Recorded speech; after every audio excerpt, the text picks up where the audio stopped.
Honourable members, shall we pray?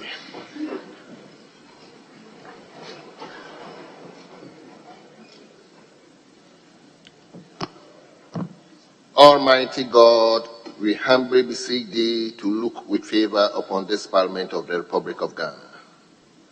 Grant that it may perform its high duty as in thy sight.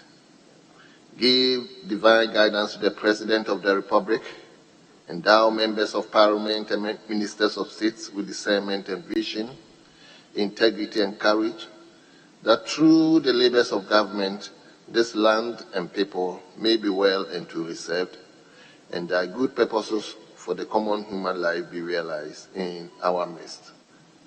O God, grant us a vision of our country, fair as it might be, a country of righteousness, where none shall wrong his neighbor, a country of plenty, where evil and poverty shall be done away with, a country of brotherhood, where all success shall be founded on service and honor shall be given to the deserving, a country of peace, where government shall rest on the wills of the people and the love for the common good.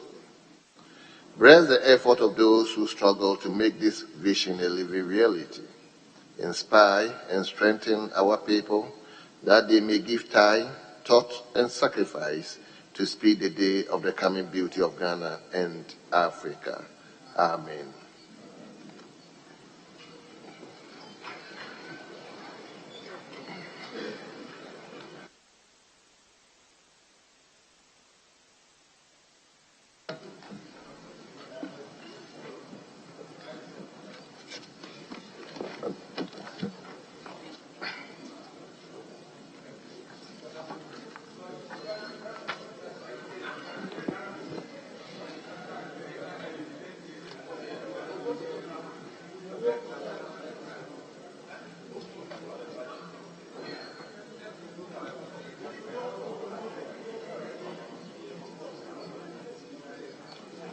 Honourable members, we don't have any communication from the President, neither do we have any communication from the Speaker. So we will turn to item number 4.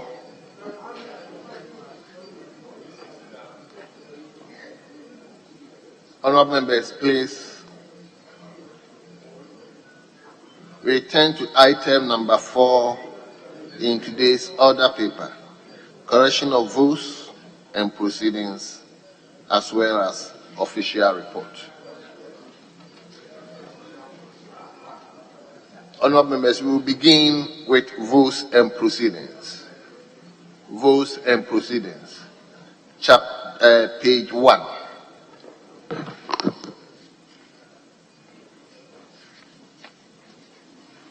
Page 2.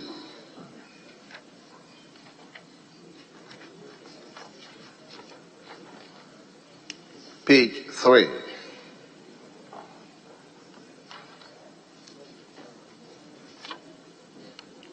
Page 4.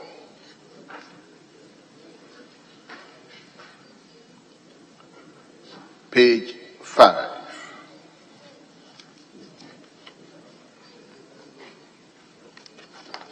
Page 6.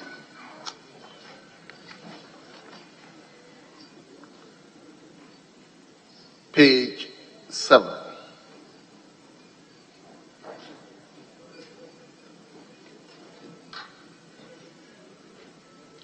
Page 8.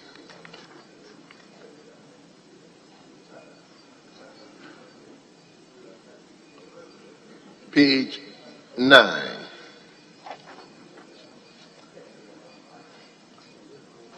Page 10. Page number 11.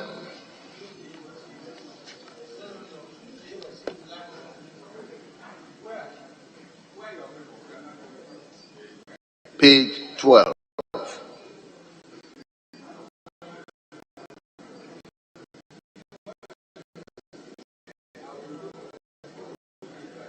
Page 13. Page 14.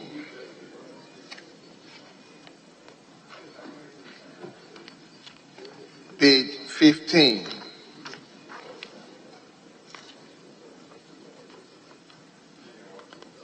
page 6,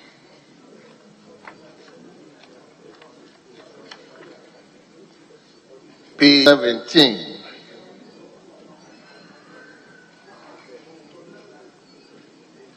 page 18,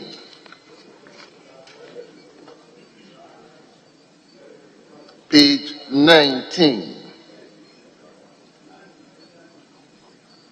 page 20, page 21, page 22, and finally page 23. Honorable members, in the absence of any corrections, the votes and proceedings of the 22nd sitting held on Wednesday, yesterday, 30th November 2022, are adopted as the true records of proceedings.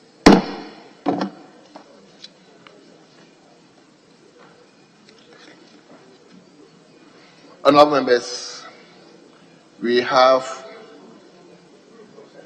Tuesday, the 8th November 2022 official report. Tuesday, 8th November 2022 official report. Yes. Honorable Member for Kwadaso. Honorable Speaker, on column 34, the last but one paragraph, the last line. I'll start from the previous line. Tema is one to even as far as Ninahin in Kumasi in Ashanti region. I was wondering whether it should be Ninahin and Kumasi, because Ninahin is not in Kumasi. Thank you. Thank you very much. I hope we've taken notice of the issue he raised. Take note and address it.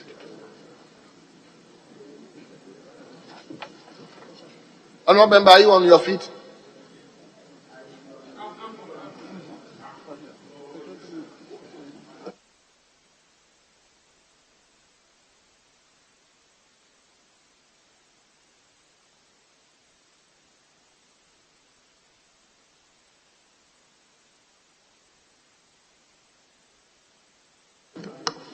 Yes, Honorable Member for Kita. Thank you, Mr. Speaker. Mr. Speaker, I'm rising on Article 102, Order 48, which states that the presence of at least 1/3 of all members of Parliament beside the person presiding shall be necessary to constitute quorum. Mr. Speaker, we don't form quorum. When we look at the other side, it's 15 people. So I'm raising this order, Article 102, Order 48 of the order, standing order. I so submit.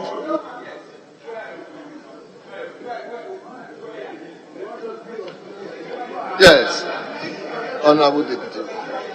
Mr. Speaker, what from this Article 104 order, whatever, from where? Article 104 order what? These are Article 10 whatever order what? Mr. Speaker, I don't know. Article 10 order what? Article 10, is that the way you were taught? Article 10 order this, and you are in a hurry to create confusion on this floor. These are Article 1 order. Which one? No, you have to keep quiet once I'm on my feet. Mr. Speaker, this invitation will lead us nowhere. Mr. Speaker, we just finished prayers. We just went through the votes. Mr. Speaker, the applicant could not come properly. He's now reading. He's now busily reading. Mr. Speaker, ignore him.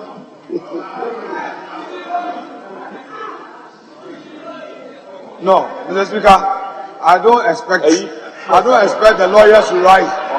Mr. Speaker, this is a young man who has caused trouble for himself. Let's deal with him. I don't know why Ahiafo wants to rescue him. Mr. Speaker, let's continue with the business of the day. Colleagues are coming from their offices, so they will soon fill the chamber.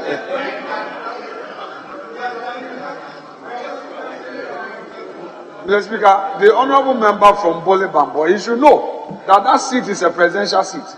The way he is, I'm on my feet and you've also gotten up. No, Mr. Speaker, he should know. He should know the seat he's occupying.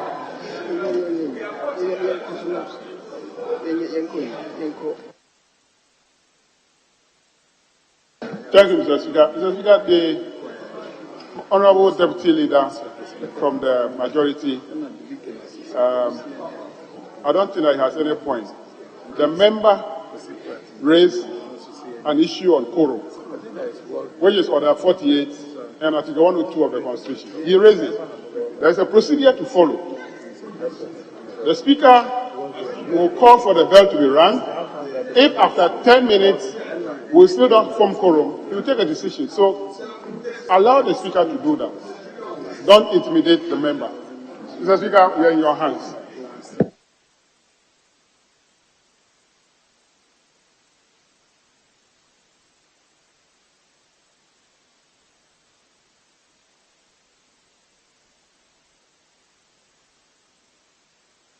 Speaker, so you can cause the bell to be rung. That is the first procedure.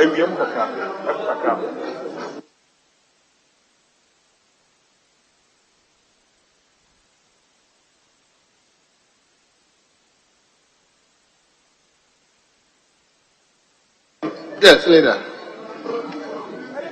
Mr. Speaker, I think what is programmed for today is the debate on the budget.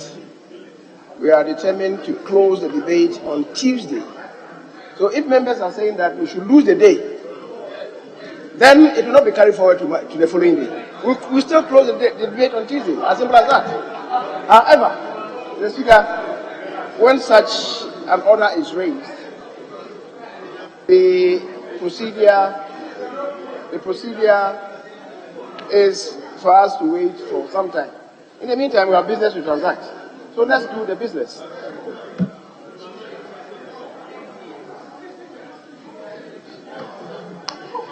Honourable Member for Kita.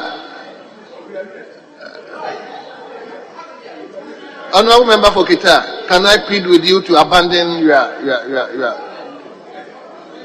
Kita, I hope you've abandoned your...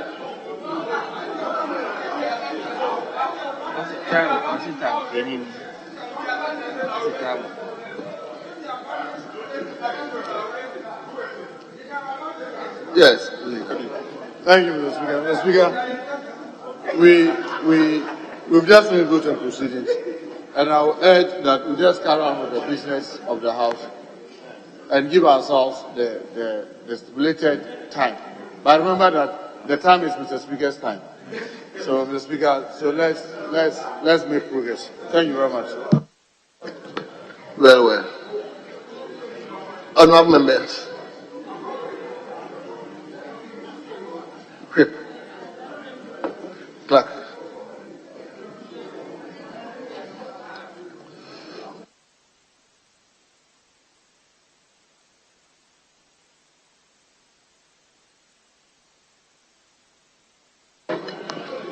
Honourable members, we will continue. I've asked that the bell should be rung, so you continue and wait within there. So, yes, within the 10 minutes, we can still go on with the proceedings. So, we will begin with the debate. What is that? Yes. Honourable members, tomorrow is holiday, so we will move to item number 5 in today's order paper, business statement for the ensuing 7th week. So let me respectfully invite the Majority Leader and Leader of Government Business to read the business statement for the 7th week.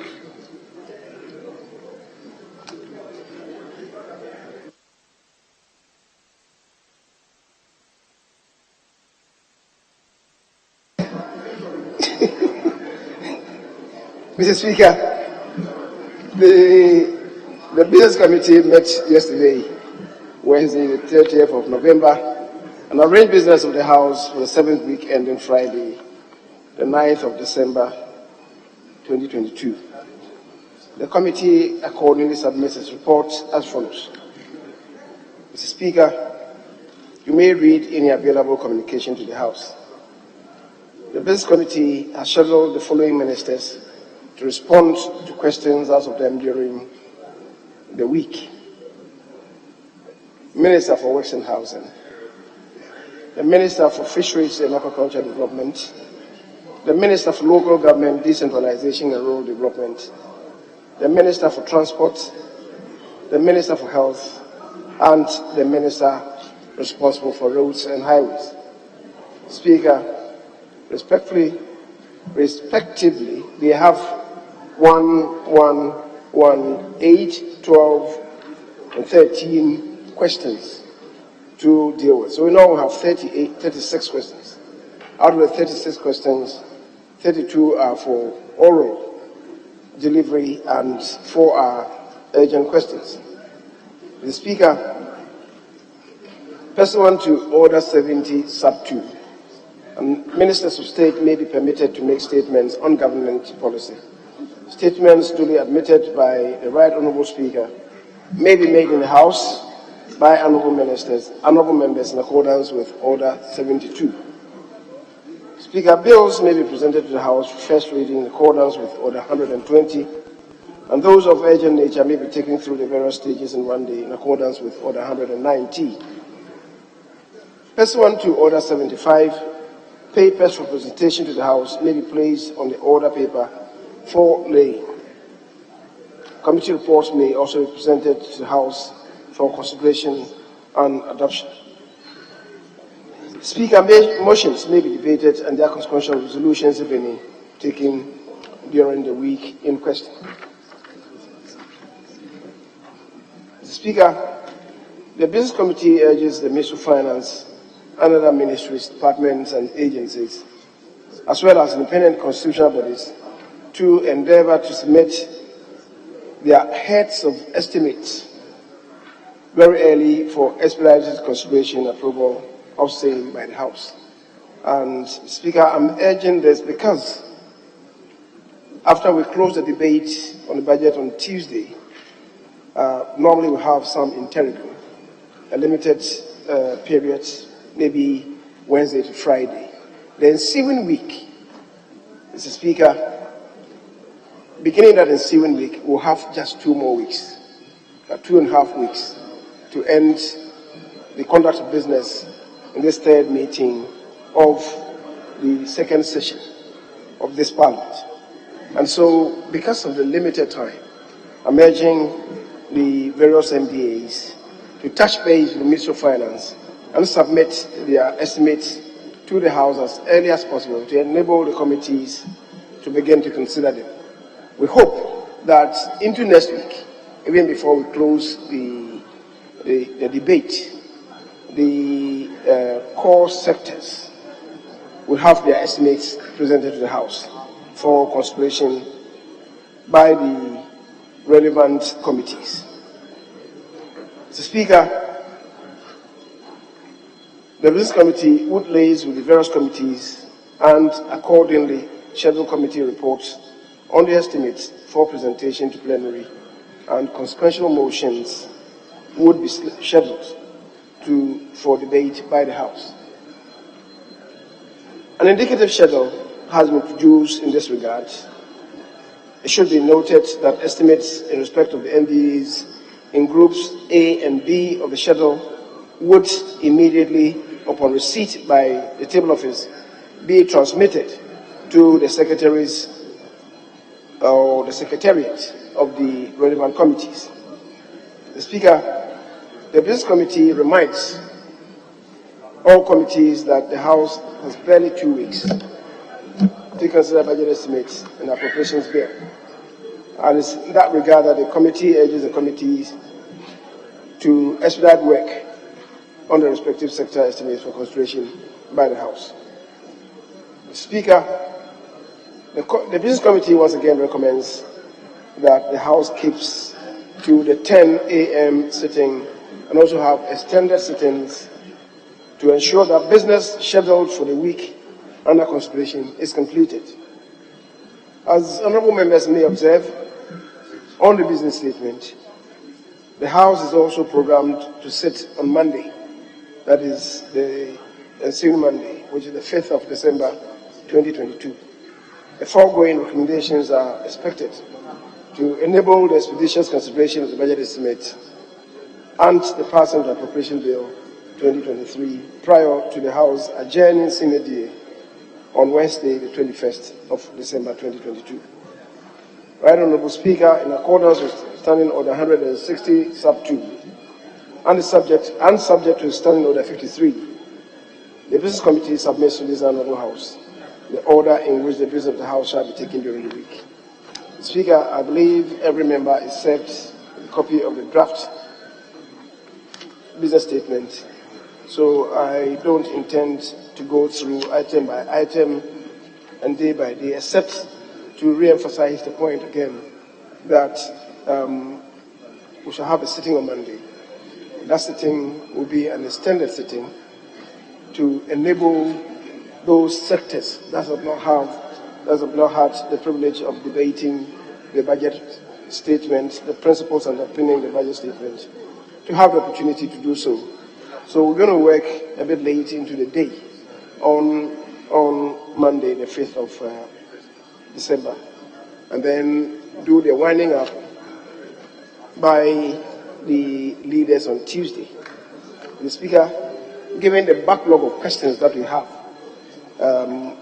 we should endeavor to sit at 10 o'clock prompt from Wednesday to Friday to enable us to have enough space to deal with all other outstanding matters. The Speaker, I so submit. Honourable members, the business statement has been read to us. If there's anybody who has gotten any issue, this is the time. It's for the consideration of the House.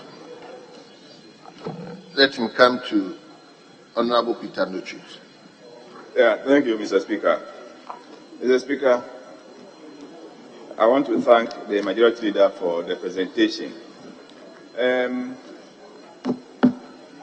Last week, myself and the Chairman of the Committee on Education, we appealed to him to find space for the UNESCO bill for this week, which he did.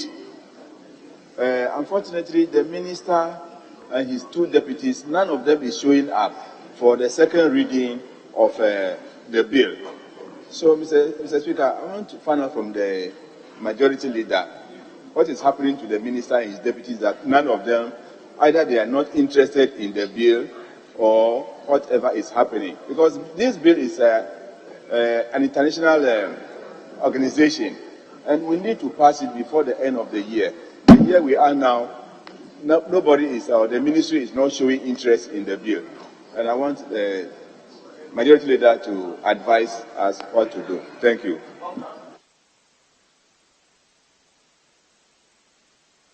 Yes, Honourable Member for Bill. Thank you very much, Speaker.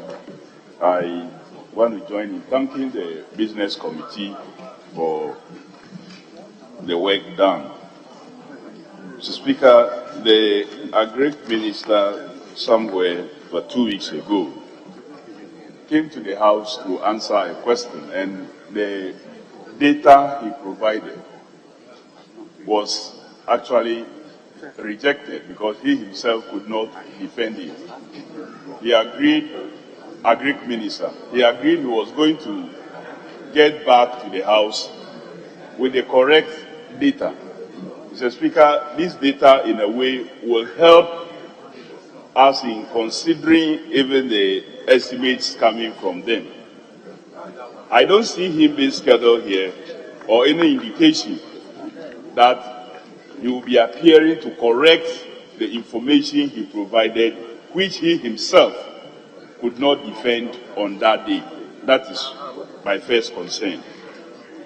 Mr. Speaker, my other concern in the statement is that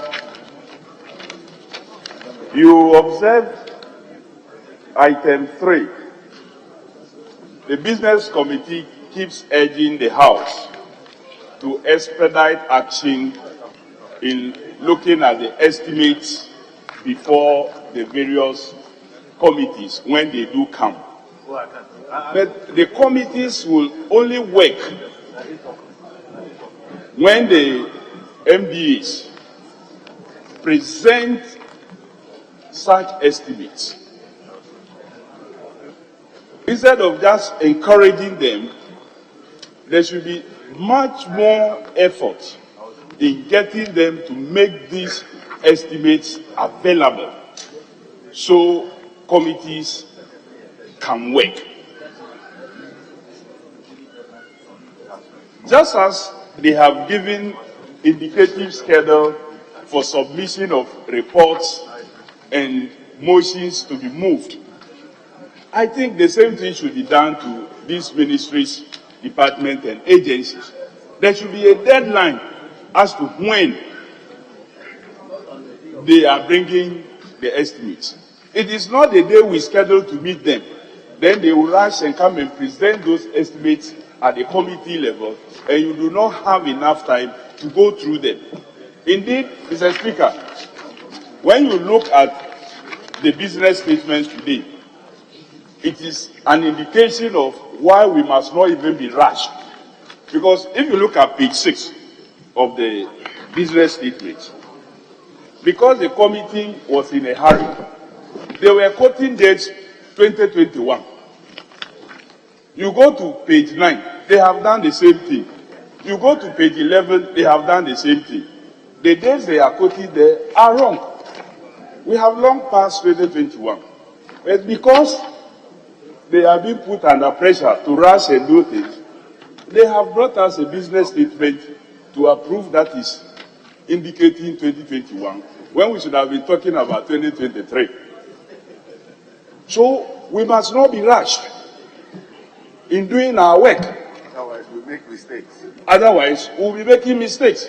And when we make mistakes in approving the estimates and the appropriation, it will cause more harm. We don't want to cause a lot of harm, Mr. Speaker. Thank you very much for the opportunity.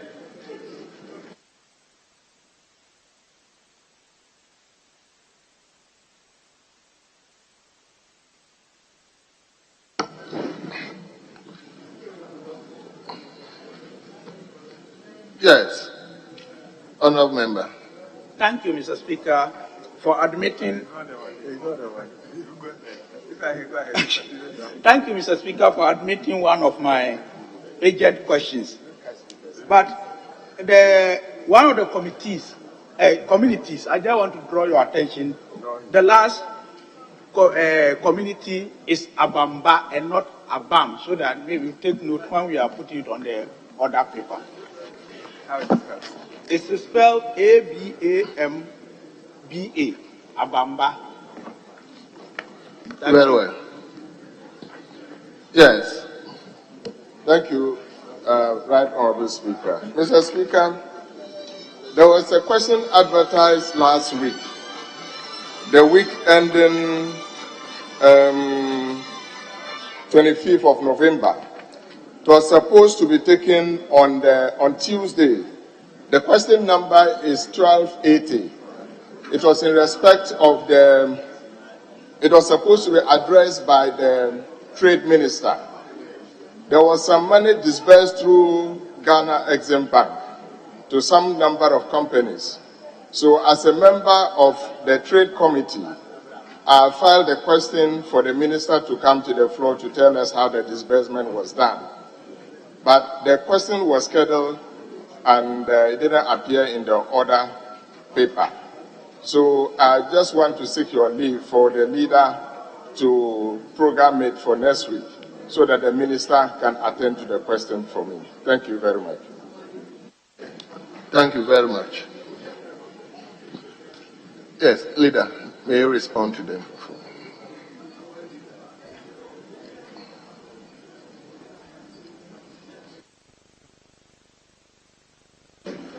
Mr. Speaker, the first issue raised by the ranking member on education is in respect of a bill, a private member's bill that's been introduced in the House, and it relates to the uncapping of the GET fund. Speaker is asking the UNESCO bill, not the uncapping. Oh, okay. Mr. Speaker, I heard wrongly. I heard the uncapping bill. The UNESCO bill, yes, we have to deal with it. And I think it comes with some urgency. So certainly we have to deal with it. Yesterday, I spoke to the table office in respect of, I think, one other protocol that we need to attend to. So we have to look at that one as well. I think it's about cross-border transactions or something. But it's come before us, and it requires to be action on it requires to be taken in the shortest possible time. Right. So we'll deal with that. I'll touch base with the table office and see what to do. The Honorable Kofi Adams raised some issues about some wrong or incorrect information that came from the minister responsible for agriculture. And he said to me that he pledged to come with the relevant information. He was here yesterday, and if you have raised it, I would have touched base with him. But I'll take note of it and have a discussion with him to see when he can submit the relevant information in that regard. Yes, you raised an issue about when the estimates should be coming.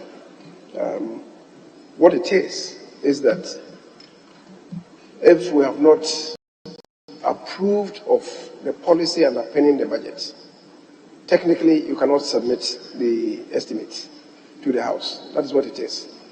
We are closing the debate on Tuesday, and so certainly after Tuesday, the reports, the estimates will be availed to the various committees. But even before we get there, I can assure that by the close of day, some of them will be ready. I'm informed that about 22 of the estimates will be ready by the close of day today. So, given the fact that we have a long weekend, the relevant committees can then attend to them, even before we get to the watershed, that is approving the principles underpinning the budget. So, 22 of them will be availed by close of day today. Which is why the paragraph 3 that you refer to, the first bullet 3, the first paragraph recognizes that the MDAs should endeavor to submit their heads of estimates very early. So we recognize that. And we are not just placing the burden on the committees to scrutinize the estimates, but that before we get there, the information should be available to the committees. If you are taking time to read first paragraph or bullet 3, it's contained there. Mr. Speaker, the Honorable Sanja Nanja is relating to a misspelling of one of the settlements in this constituency. I think the table office can easily do that. Maybe your own handwriting was not clear. I said maybe. But the table officers will take note and effect the appropriate correction.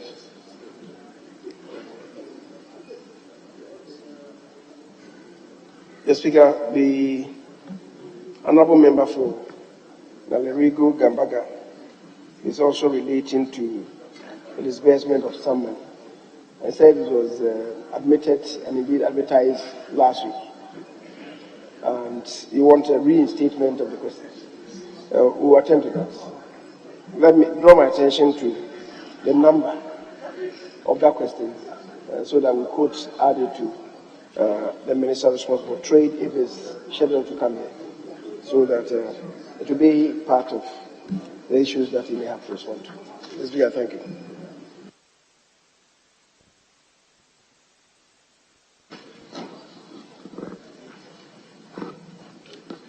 Yes, let him come to a champion.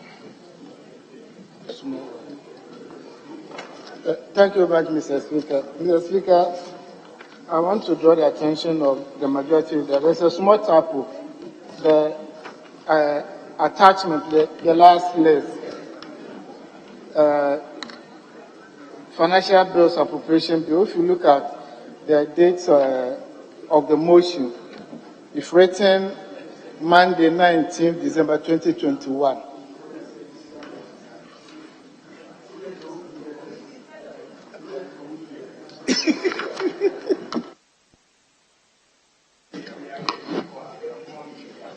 Yes, let him come to serve that.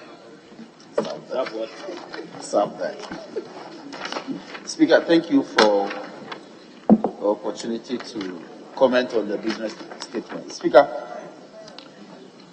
leader in answering the first batch of questions indicated to the House that until the principles are debated and concluded, the estimates won't be brought.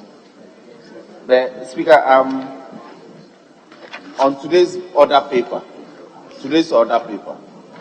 the Rules and Transport Committee, for instance, is scheduled to meet on Monday for purposes of considering the estimates for their respective ministries.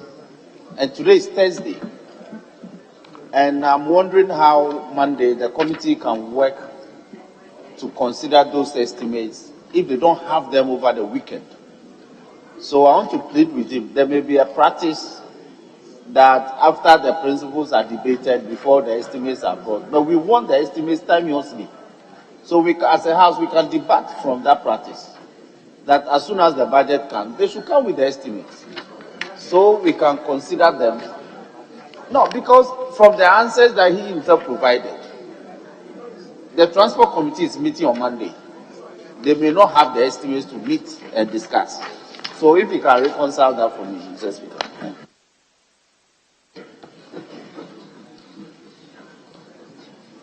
Honorable Suhim.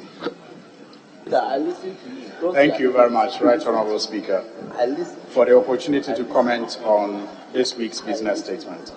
Mr. Speaker, going through the order paper for this week, Mr. Speaker, going through the order paper for this week, one motion that featured prominently is, I think, even on the order paper for today, motion 17, that this Honourable House adopts the report of the ad hoc committee on the motion of censure against the Honourable Minister of Finance, Mr. Ken Ofori-Atta.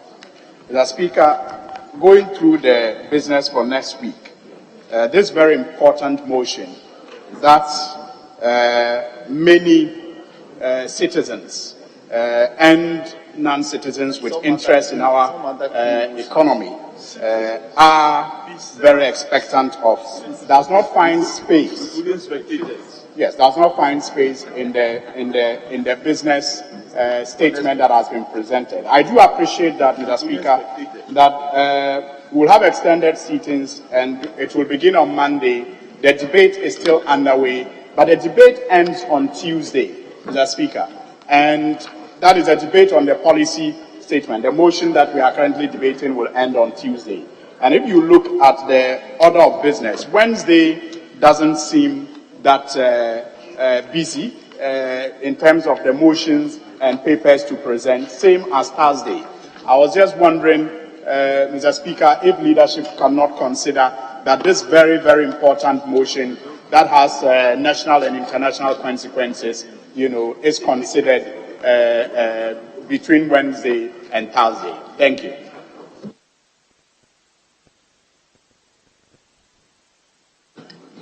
Yes, Leader.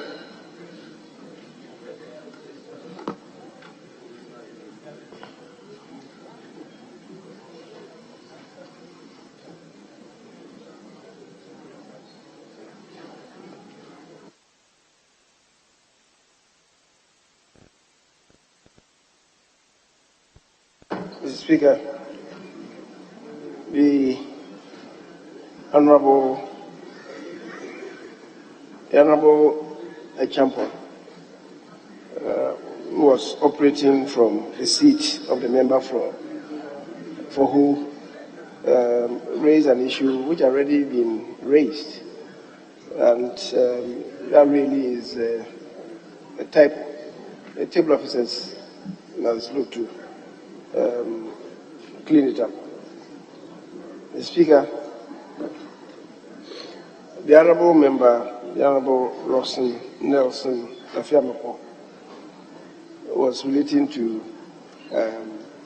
some estimates which have been programmed for consideration. What I said was that technically, if we have not approved of the budget, the estimates ensuing from the budget cannot be brought. So normally we close the consideration of the principles before the estimates are brought. However, given the circumstances that we find ourselves in, by the close of day today, 22 are going to be availed. 22, I didn't say 2. 22 are going to be availed by the close of day today to enable the committees that have been programmed to deal with it. That is why I said to you that maybe you are not hearing me through entirely. So that's what I said. The Honourable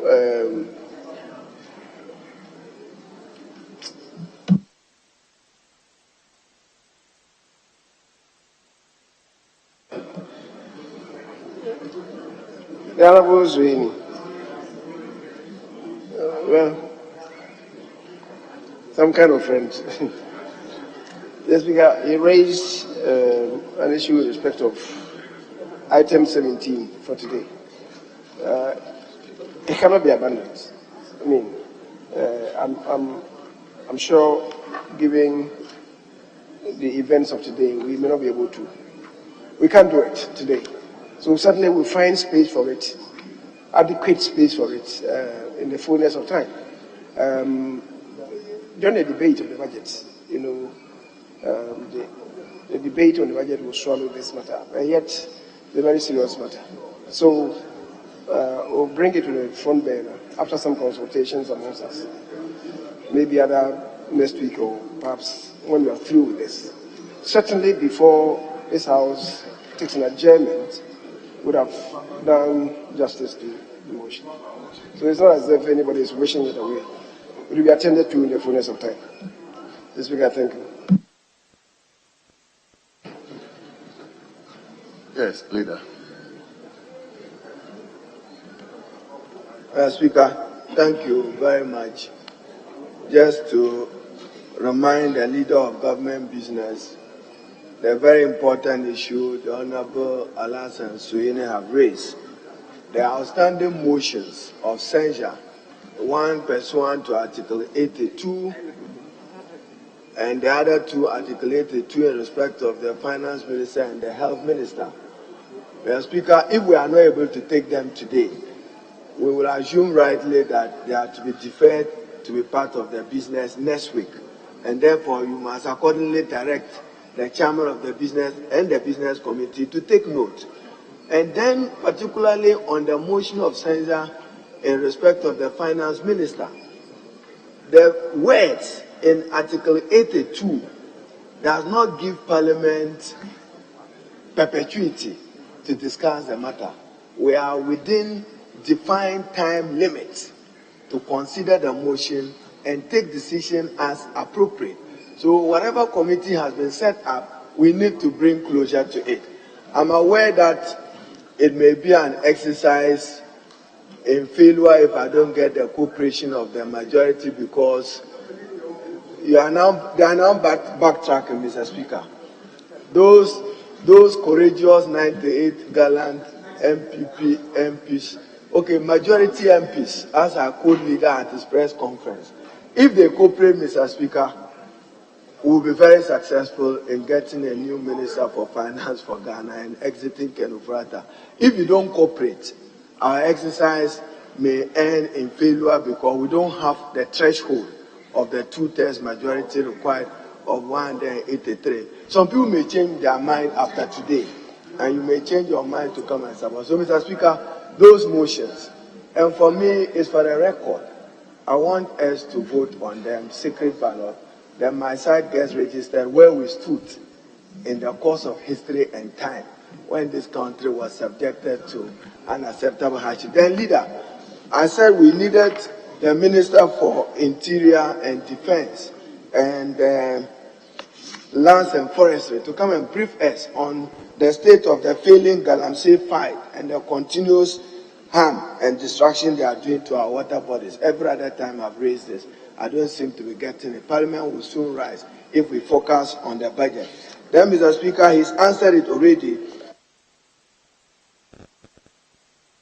Mr. Speaker, when we get to approval of budget estimates and ministers don't appear in person by themselves, we will not support the approval of the budgetary allocations to those ministers. We will not do it.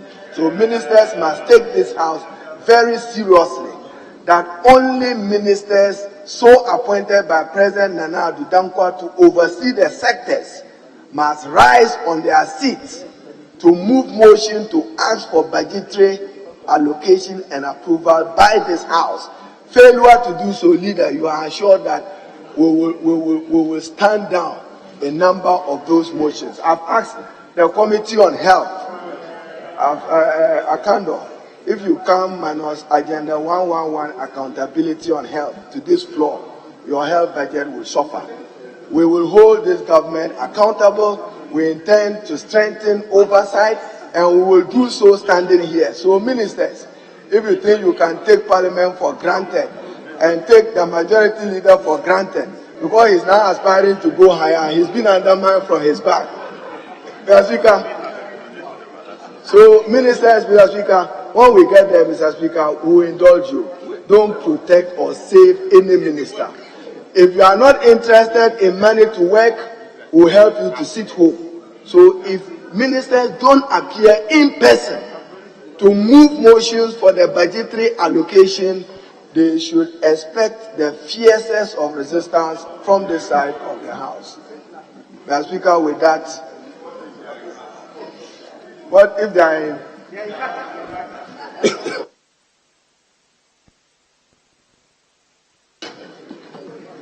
Yes. Honorable, let me, I'll come to you. I'll come to you. Let me listen to James. Yes, Honorable James Adada.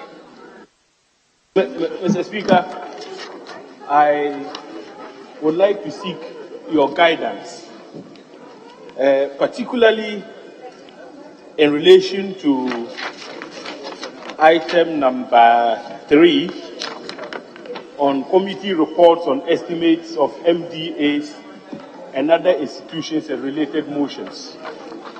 Now, Mr. Speaker, in relation to this item, I'd like to refer you to section 34 of the Public Financial Management Act 2016, which, with your permission, I would read before I make my point. The submission of half-yearly reports on budget implementation, and it reads as follows. The minister shall submit to Parliament not later than the 30th day of the months of January and July of each year a half-yearly report on budget implementation performance. The language here is couched in mandatory terms. The minister shall. Now, in respect of the Ministry of National Security, Mr. Speaker, we have had running battles with them in respect of the submission of this report. I think 2 days ago, the majority leader presented a report on behalf of the Minister for Finance. At a time when same had already been presented and referred to the committee programmed to meet with them. We met with their counterparts, Defense, Interior, but National Security refused to show up. And so we took it that they had failed to discharge a certain obligation, key obligation, as stipulated under this law. Now the point is, having failed to do so, well, my colleagues say refused. The majority leader then subsequently lays the same report which was laid and referred to us.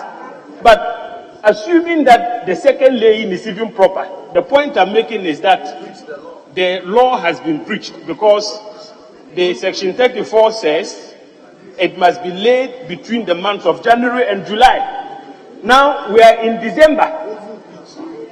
If it was laid only 2 days ago, how should the committee proceed in relation to the consideration of the budget estimates of that ministry, given the fact that they are in breach of this law? So, Mr. Speaker, I seek your guidance on this matter so that the Committee for Defense and Interior would act appropriately in dealing with the Ministry for National Security. Yes, Honorable Deputy Leader. Mr. Speaker, before leader comes in with the other issues, I would like to briefly respond to the issue of censure as raised by the minority leader. Mr. Speaker, this is a house that respects rules and procedure, and he knows that this house did not hesitate in making referral to a committee, a referral that the minority opposed and were not in support, but reluctantly accepted. Mr. Speaker, the whole of Ghana watched the evidence they led. The whole of Ghana watched the evidence they led. And the whole of Ghana listened to the finance minister on the so-called allegations, to the extent that the committee unanimously dropped 2 of the grounds. Mr. Speaker, we've read the report. Mr. Speaker, the report will come before the House. Nobody is against the process. So he shouldn't create any impression. This is where I want to, the mischief the minority leader wants to create. He shouldn't create any impression that somebody doesn't want this censure motion, which has already failed, from coming to an end. It has already failed. Who told you are going to get any support from this side? We have told you that it's a political motion. We will not support you. We made it clear. So that imaginative number you are thinking of, you won't get any support. We will debate you on that day and prove to you that it is a personal attack on the finance minister. We'll let you know, like we told you. So, Mr. Speaker, there should not be under any impression that there's going to be any so-called secret ballot and you are going to have somebody to support you. To support what? It is your NDC matter. You don't have the numbers. Allow us to run our government. We, the majority, we are solidly behind. Yes. I'm telling you, we are the majority. And our internal matters are for us to deal with. It's not for you to interfere in our internal matters. So you know that your motion has failed. That's all I want to tell you, Mr. Speaker.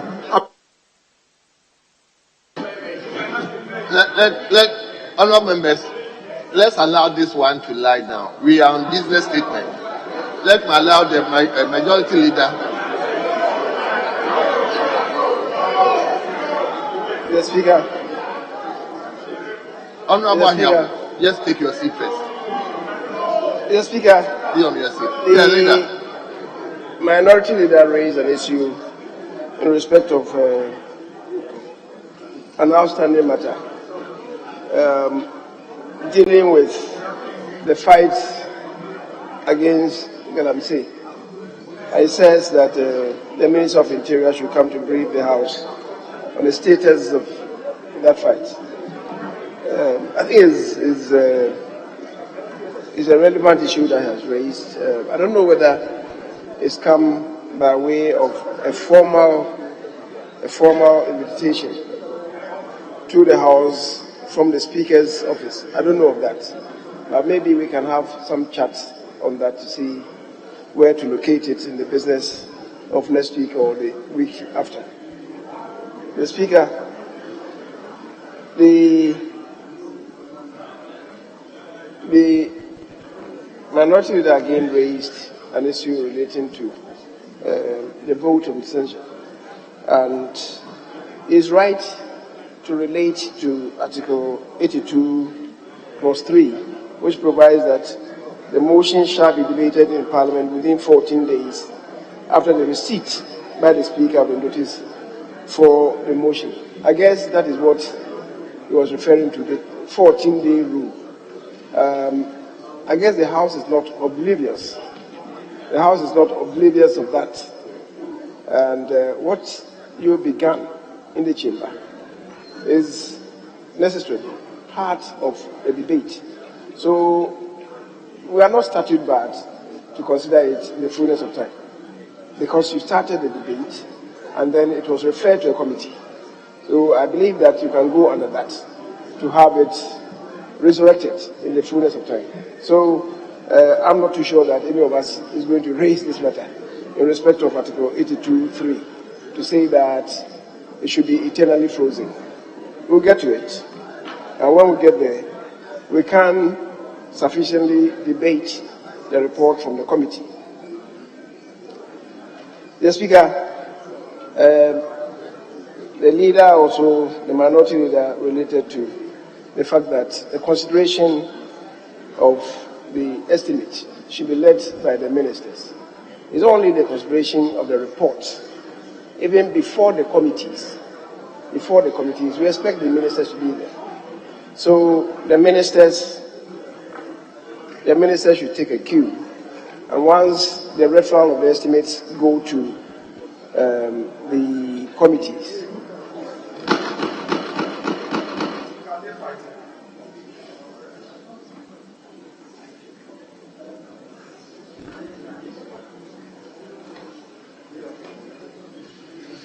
just to say that unguided missiles should be guided.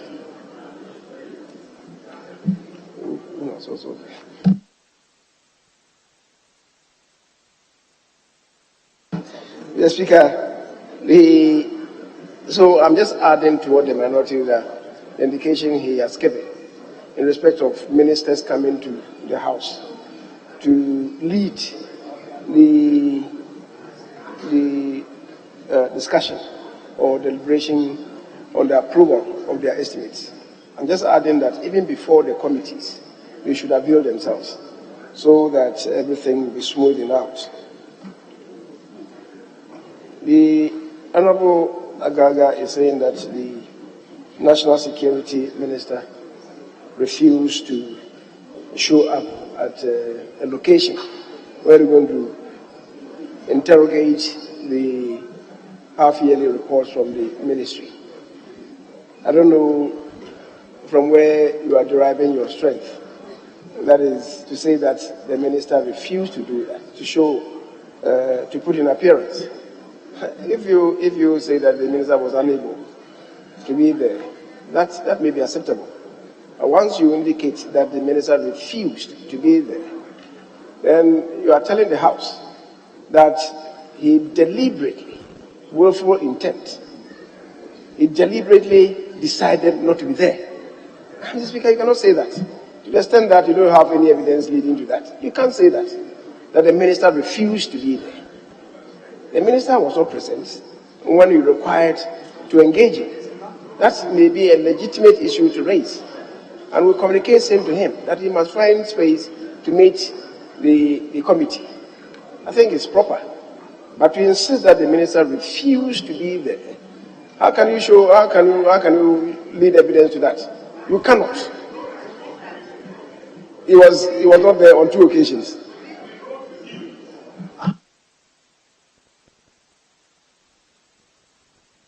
You wrote to him, and there was no response on 2 occasions, and there was no response.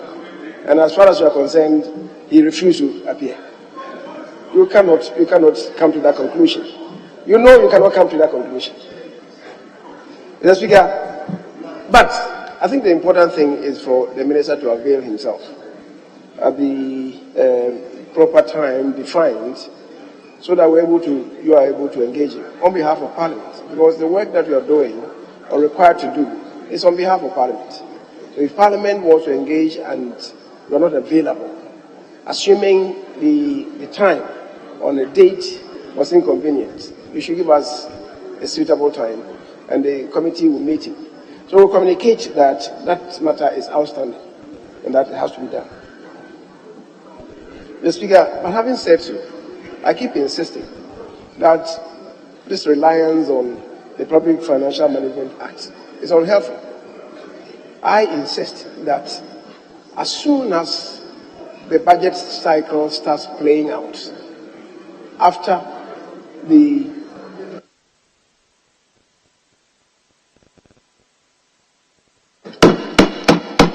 Honourable members, there are so many discussions going on. Please, let's give the leader the needed attention. We need to hear what he's saying, please. As I'm saying, as soon as the budget cycle starts playing out, the committees are required to follow through the application of the resources granted to the various MDs. You don't even have to wait half yearly before reports are submitted, before you come to activate your own function. That is the oversight responsibility. A month, 2 months, 3 months into the year, committees should be tasked to follow through the various MDAs, the application of the resources granted them. So, whilst agreeing with you that these things must be responded to, committees should know their responsibility of oversight. You shouldn't wait until half year or maybe the year ends. You are looking at reports from the Public Accounts Committee. That is not the entirety of the function of oversight. Immediately the budget starts playing out, rolling out, we should follow the various MDAs, the way they are implementing their programs and projects, and submit reports to us. Unfortunately, we seem to think that if matters are not referred to committees in plenary, committees cannot work. I disagree. Maybe it's for purposes of clarity that the new standing orders is emphasizing this, that committees must be proactive. And then whilst we are at it, I think it's important for us to bring this matter in respect of the approval of the new standing orders to a closure before this House adjourns on the 31st of December. Mr. Speaker, thank you very much.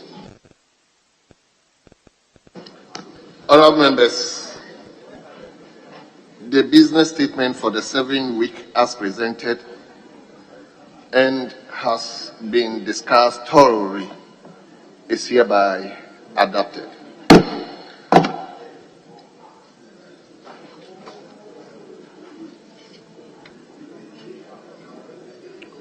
Yes. Any indication? Speaker, I guess we are ready to continue with the debate.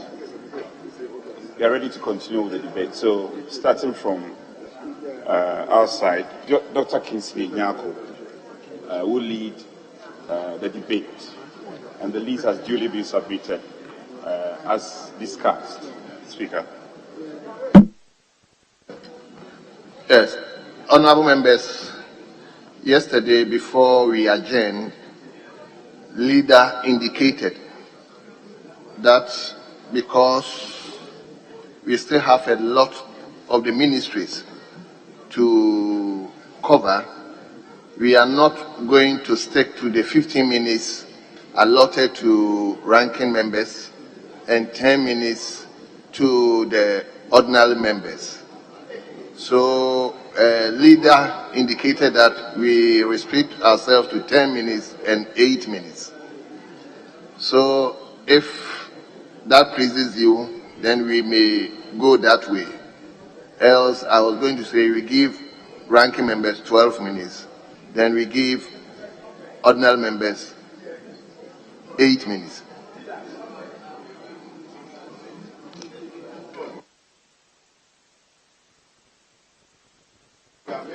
So, 12 and other members 8. So, I think we are all okay with that. Very well.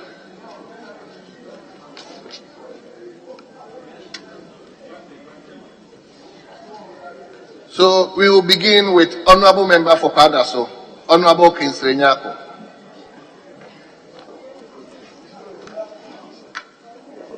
Honorable Speaker, I'm grateful to you for the opportunity to speak to the motion number 8, that this Honorable House approves the budget statement and economic policy of the government for the year ending 31st December 2023, moved on Thursday, 24th November 2022, by the Honorable Minister for Finance, Mr. Ken Okoriata, and seconded on Tuesday, 29th November 2022, by the Honorable Member for Efia, Mr. Joseph Kujo. Honorable Speaker, on Tuesday, I listened to the Deputy Ranking on the Finance Committee, Mr. Isaac Adongo, trying to jettison his own end career as a finance person. And I don't know if he's aspiring to be a soccer coach or a soccer pundit or a soccer commentator. He tried to link a footballer by name Harry Maguire to the Vice President of the Republic of Ghana. And in so doing, he messed up woefully. And I will encourage him that if he desires to be a soccer pundit, he should sit at the feet of the legendary Kwabena Yeboah so that he can learn it better. Because what he said was so appalling and wrong. And I will demonstrate to him that he got it all wrong. Honorable Speaker, I'm sure that Honorable Isaac Adongo is aware that when we took over power in the year 2017, we were able to grow the economy averagely by 7%. Right, Honorable Speaker, we grew the economy by 7% averagely. Between 2013 and 16, they grew the economy averagely by 2.8%. So how do you conveniently say that we didn't do better? When it comes to the fiscal deficit, we met fiscal deficit at 6.8% in 2016 based on rebased GDP figures, and we brought it down in 2018 to 3.8%. 2019 we brought it down to 4.8%. Honorable Speaker, these were all below the Fiscal Responsibility Threshold Act of 5%. Honorable Speaker, it is also true that we met inflation at 15.4%. We brought it down to 7.9% in 2019, and we kept it in single digits till 2021 when it was 9.98%. It is also true that as we speak, inflation is 40.4%. Honorable Speaker, we were there before. In the year 2018, 2008, when we won election, we had inflation figure of 40.8%. Honorable Speaker, the first time in our history in 20 years, we were able to record trade surpluses in 2018, 2019, and 2017. Trade surpluses by this administration. And the Vice President of the Republic was part of the team that was able to achieve this notable record. Honorable Speaker, when it comes to the council depreciation, I want to tell my colleagues that they should check that between 2013 and 15, our currency depreciated by 18.7%. When we took over between 2017 and 2019, depreciation of the city was 8.7%. So I'm telling you that before the pandemic, the economy was robust, we were doing well. Honorable Speaker, what is happening to us as a nation, we all do know, is something that is global, something that is exogenous. It is not peculiar. Honourable Member, I understand you are debating on education. I'll come in that because Honorable Speaker, I need to respond to him first because what he said was wrong. Honorable Speaker, he raised the issue of the position of the city. Honorable Speaker, I want to let him understand, but we have done so well when it comes to the position of the city before the COVID experience and the Ukraine-Russian war. Mr. Speaker, I have here World Economic Forum report on 16 September 2022 that says the title of the report is "The Strength of the US Dollar is Hurting Other Currencies." Mr. Speaker, the US dollar is gaining strength against almost all trading currencies in the world. So, Ghana, we are not an exclusive country because of what is happening in the world. Honorable Speaker, it is also true that when it comes to policy rates, when we took over, the policy rate by the central bank was 25.5%. We brought it down to as low as 16% in the year 2019.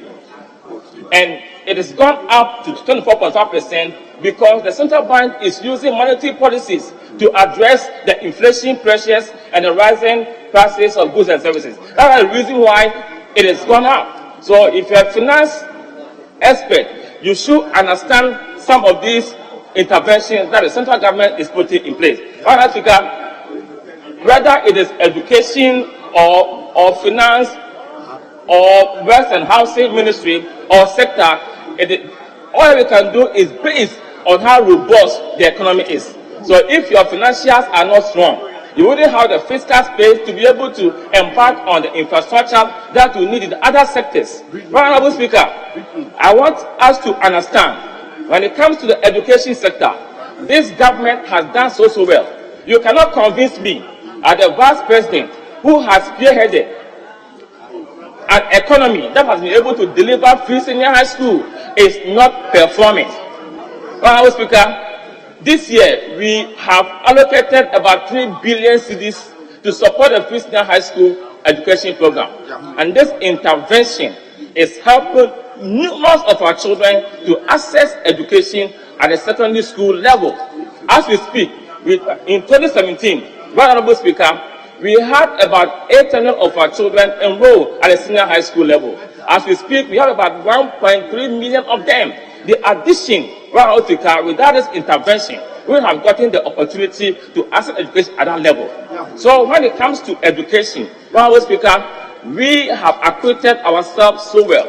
Honorable Speaker, if you look at the budget, you also realize that when it comes to tertiary education... Honorable Member, your time is up. You should begin to... Honorable Speaker, in winding up, when it comes to tertiary education, I was very happy when the Ministry of Education decided to have a program, an engineering program for non-science students. Over the years, it is assumed that if you don't have math background, you cannot do engineering program. But now we are saying that if even you don't have math background, there is a pre-foundation program that can prepare you for you to access engineering programs. All these are done to build a solid economy that is prosperous and progressive, economy that will be able to transform the growth of this country. Honorable Speaker, on this call, I want to thank you for the opportunity, and I also want to put on record that when it comes to merging the economy, the Vice President, the President of this country are best to none. Thank you for the opportunity.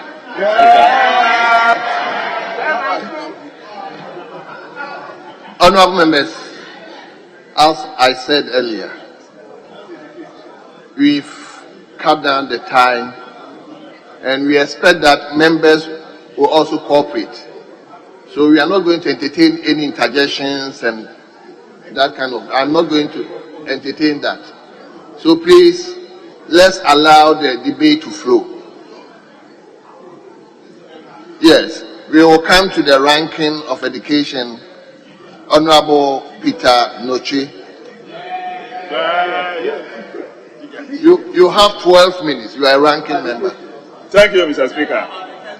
Thank you for giving me the opportunity to contribute to the debate on the budget estimates of policy for 2023. Mr. Speaker, to begin with, I want this House to know that education as we have it in Ghana now is in complete shambles. Shambles because for the first time in the history of education in this country, teachers at all levels have gone on strike. Teachers at the basic school were on strike.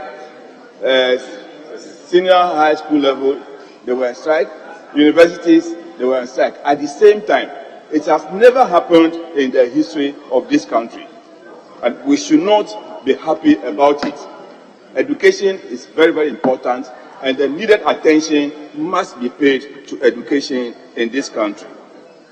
Mr. Speaker, we all know very well that the foundation for education in this country is at the basic level. But what do we see? We see a declining resource allocation to basic education in this country. In 2014, we had almost 23% of the budget for education for basic level. But by this year, it has gone down to less than 15%. Mr. Speaker, if we don't pay attention to basic education in this country and think that secondary education is more important, we are not doing anything good to education in this country. If you go to our basic schools now, the structures are not there. Over 5,000 basic schools in this country are operating under trees. And we are happy that we are promoting education in this country. Mr. Speaker, if you go to the budget estimate or the policy, it was reported that 40 basic school infrastructure projects were completed and handed over in 2022. A whole country, only 40 basic school infrastructure. Why? And the minister is happy to report this to the country, that they were able to complete only 40, whilst we have over 5,000 basic schools under trees in this country. What are we doing with the resources that are allocated for education in this country? Mr. Speaker, if you look at what is happening, you will realize that most of the schools that we have don't have furniture. You go to some of the schools, they sit on stone to learn. Some bring kitchen stools to school to study.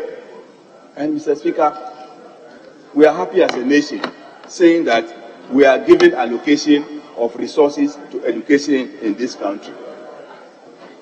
Mr. Speaker, if you still look at the basic level, we talk so much about textbooks. And the minister promised us that they were going to supply textbooks to all the schools.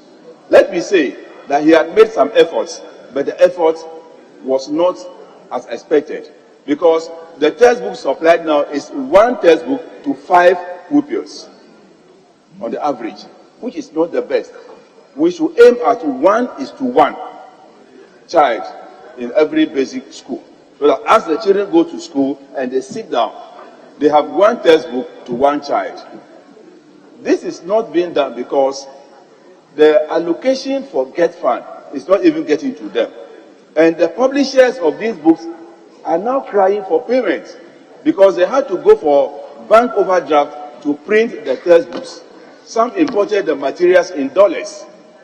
And at the time they imported the materials, cost of the dollar was 1 cedi to about 7 cedis. Now it is 15 cedis.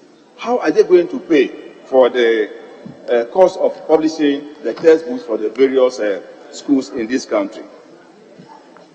Mr. Speaker, if you also look at the budget, we are told that at the secondary school level, they completed only 21 projects for 2022. Why? So many projects that are ongoing. This is because Get Fund is not getting money to pay for the textbooks, for the buildings that have been constructed for senior high school. So the contractors have abandoned their projects. Mr. Speaker, the major source of funding education in this country is resources made available to Get Fund. Mr. Speaker, as we speak now, in the budget estimates, the 2.5 VAT will realize for the government 3.6 billion Ghana cedis. But only 1.8%, 1.8 billion will be given to Get Fund, which is 50%. And out of this 50% that will be given to Get Fund, there is an instruction to cut their resources by 30%. And then a further recapping is being done. So in effect, Get Fund will not get 1.8 billion that is expected to be given to them. Mr. Speaker, that is why it is important that this House makes sure that allocations that are made to agencies like Get Fund are protected so that they will be able to deliver on their mandate.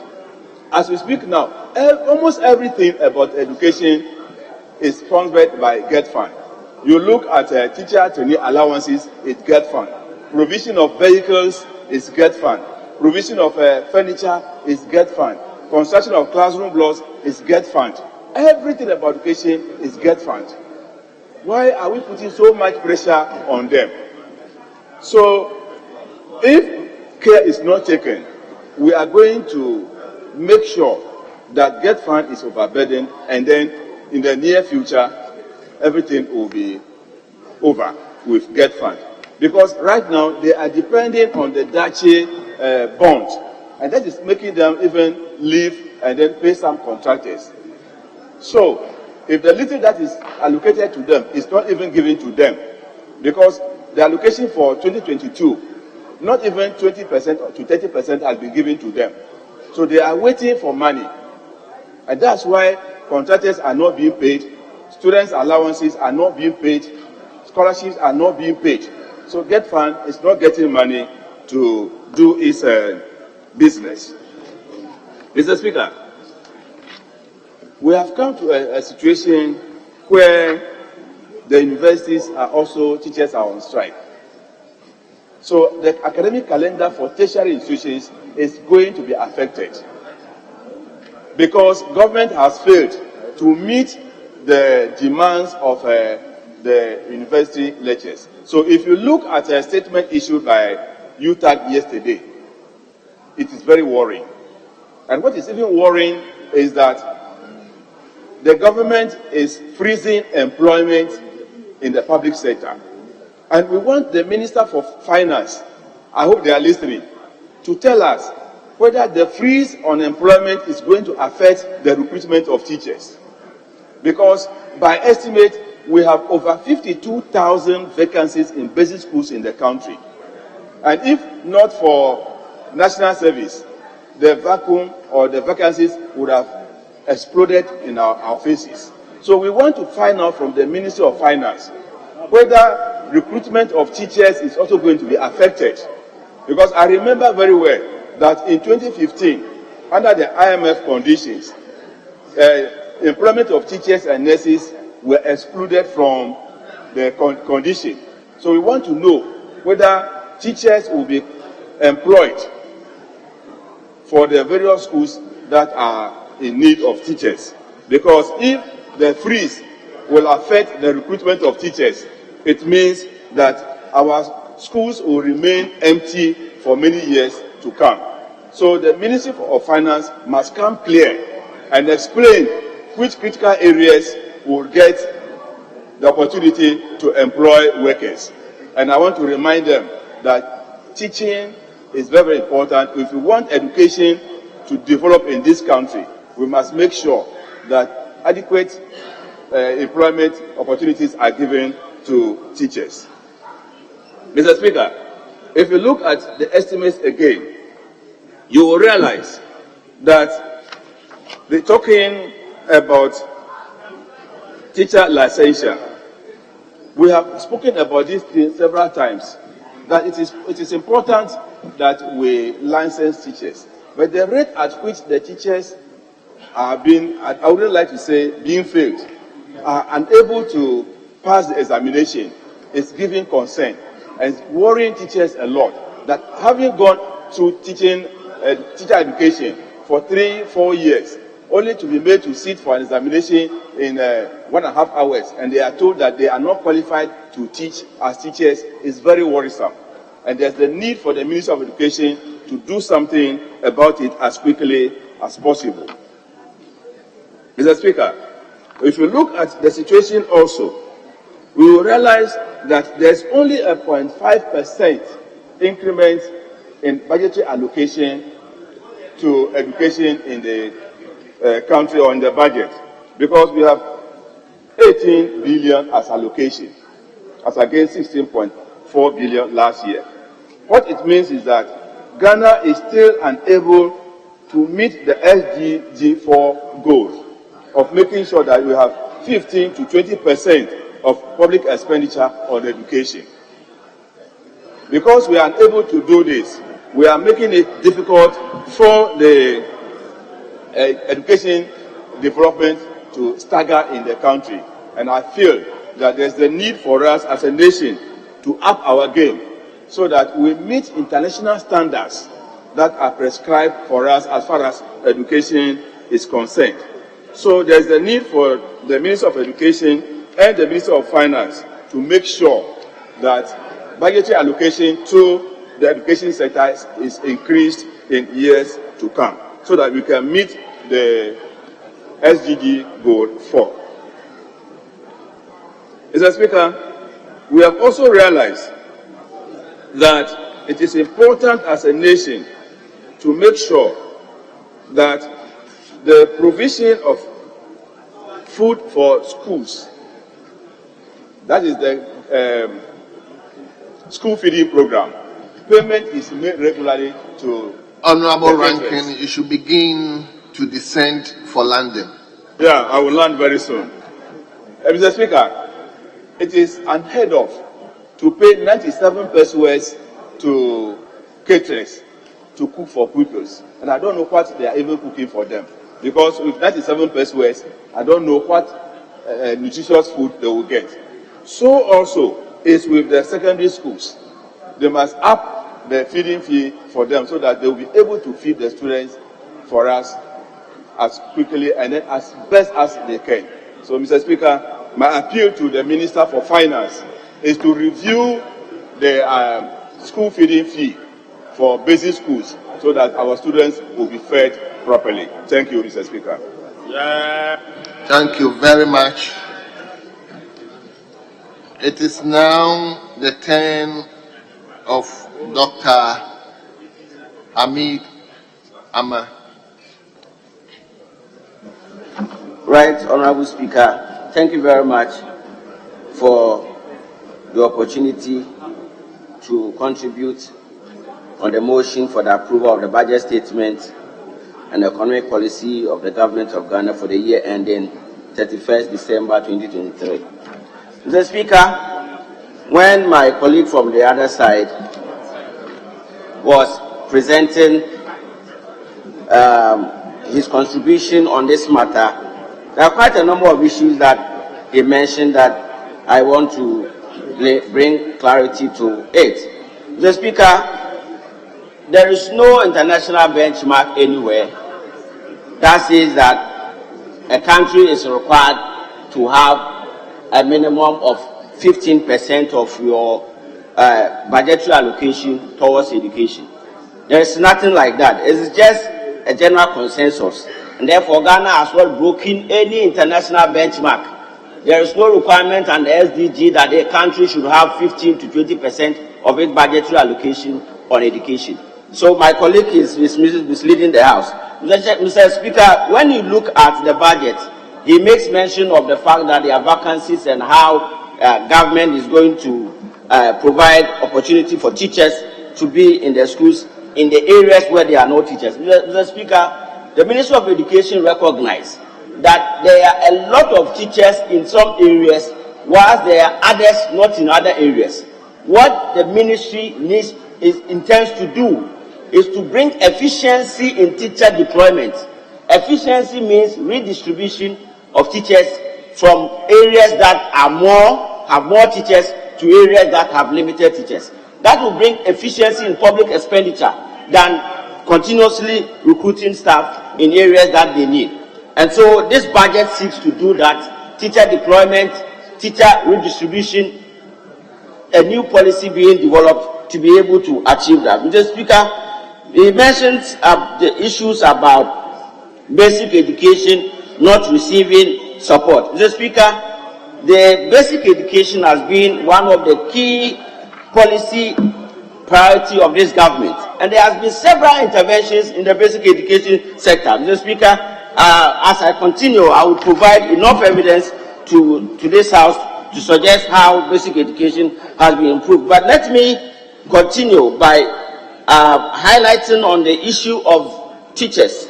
And the honorable member made mention of the fact that teachers have gone through 4 years of education and they are now being asked to write examinations. Mr. Speaker, I was trained here as a teacher, and I know how difficult it was to be qualified teacher in England and in Scotland. The government's policy intention, as expressed in this budget, is to ensure that teacher education becomes a professional institution. Teachers are recognized as professionals and not a vocation.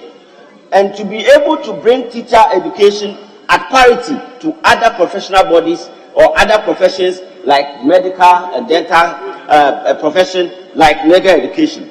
Mr. Speaker, it is for this reason that the 2008 Education Act 778, which has been repealed, envisaged and created a National Teaching Council. Mr. Speaker, our colleagues for 8 years could not implement that policy until we came back to do that. Mr. Speaker, the intention is that if you say that you are a profession, then you must be regulated. And so the establishment of the National Teaching Council has become a body with responsibility to regulate and provide professional standards. Mr. Speaker, today the Ghanaian teacher is as well trained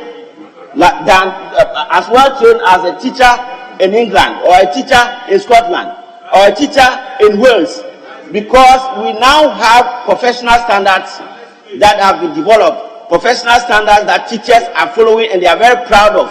Now, this is the time that a person can be proud to call themselves a teacher, because you are now recognized and you are licensed. And there's so much pride in that. It is only under this government that this policy intention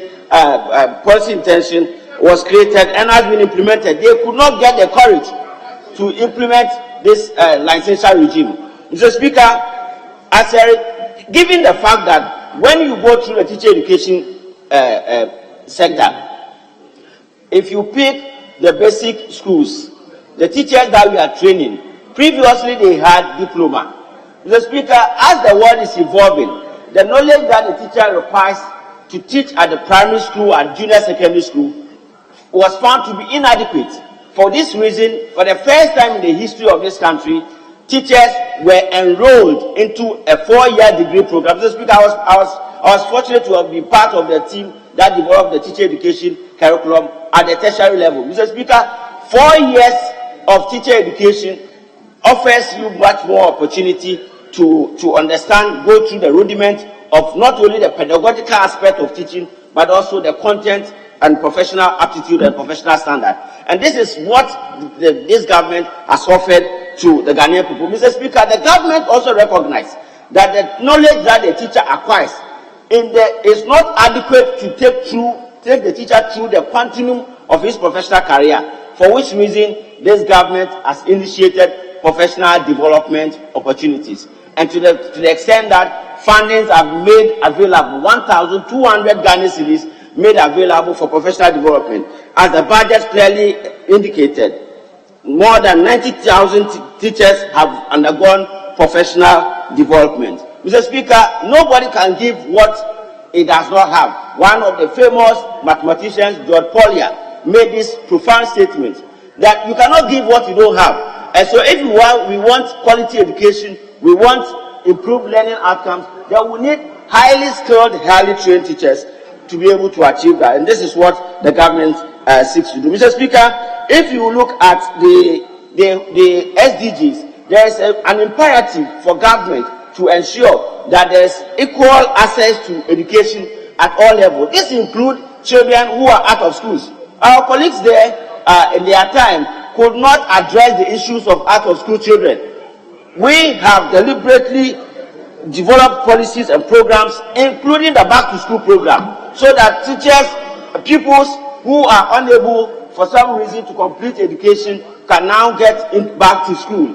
There are issues of teenage pregnancy. The last time, as at May 2021, there were about 687 young girls in the Upper West region who were pregnant and could not access education. They cannot be denied education as a result of that teenage pregnancy. And so the government has initiated a back to school campaign to ensure that these children are brought back to school. Mr. Speaker, when you look at our library facilities, if you want to improve literacy, then you must afford them the instructional resources to improve this literacy. And that will include the provision of library facilities. Mr. Speaker, between 1957 to 2017, begin to wind up, please. Mr. Speaker, I thought I had 15 minutes as a leader, as a vice chairman.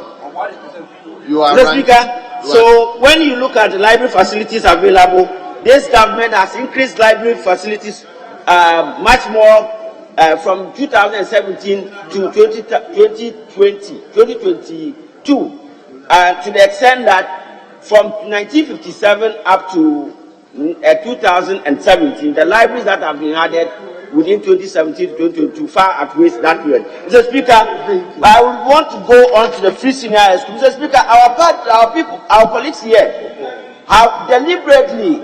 Honourable member, your time is up. Mr. Speaker, in conclusion, our colleagues have deliberately found every opportunity to undermine free SHS and bastardize the free SHS. Mr. Speaker, the free SHS is the most impactful policy that any government has made. Mr. Speaker, to conclude, when you want to look at the learning outcomes of any education system, assessment is very, very important. Mr. Speaker, when you look at the results, WASI has published the 2022 result. Mr. Speaker, as we speak now, Ghanaian students, more than 60% of the students have passed the WASI exams. Thank you very much, Mr. Speaker, for the opportunity.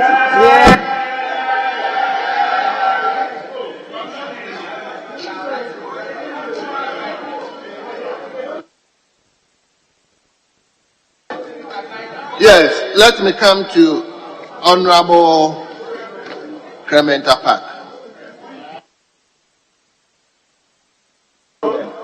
Thank you. Honorable, hold on. Yes.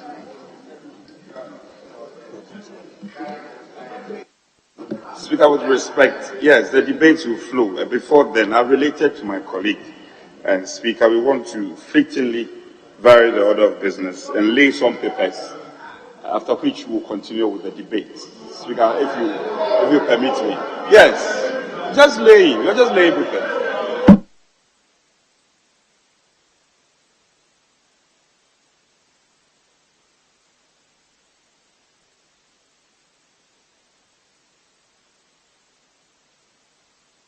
Yes. Leader. Thank you, Mr. Speaker. Yes, we due our attention. The chair of the Finance Committee, they have other businesses. They have other businesses outside the chamber, so they wanted to lay their report so that we can continue the debate. We don't have any objection to that. Thank you, Mr. Speaker. Yes. Which paper are you laying, please? Speaker, on the commencement of public business, we've taken item 7B on page 2, 7B II,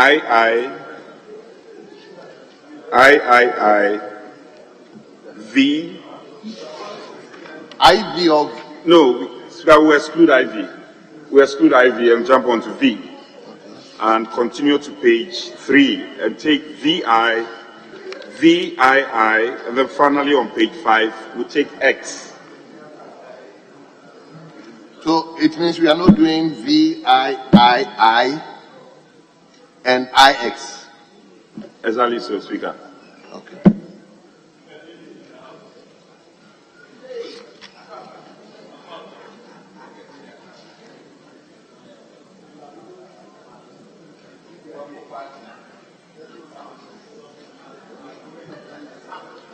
Well. Honourable members, come with me to page 2.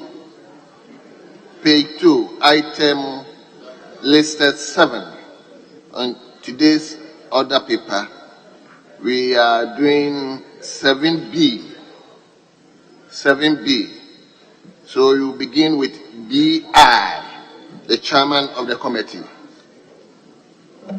Report of the Finance Committee on the request for waiver of import duty, import get fund levy, import NHIL, import VAT, EXIM levy, COVID-19 recovery levy, and special import levy amounting to the Ghana cedi equivalent of 9,481,884 euros 6 cents on materials and equipment required to be procured for the design and construction of the Obichevi Lamte Interchange and Auxiliary Works Phase 2. Honourable members, the report has been duly presented. It is for distribution to honourable members. We move to II. Report of the Finance Committee on the request of waiver of import duty, import VAT, import NHIL, import get fund levy, EXIM levy, COVID-19 levy, and special import levy amounting to the Ghana cedi equivalent of $4,401,447.12 on materials, equipment, machinery, and services to be procured for the provision of sports infrastructure and residential facilities for the hosting and organization of the 13th African Games to be held in Accra in 2023 by Council Limited. Honourable members, the report has been duly presented. It is for distribution to honourable members. We turn to III. Report of the Finance Committee on the request for waiver of import duty, import VAT, import NHIL, import get fund levy, EXIM levy, COVID-19 levy, and special import levy amounting to the Ghana cedi equivalent of $2,341,056.14 on materials, equipment, machinery, and services to be procured for the provision of sports infrastructure and residential facilities for the hosting and organization of the 13th African Games to be held in Accra in 2023 by Mahooms Limited. Honourable members, the report has been duly presented. It is for distribution to honourable members. We move to V.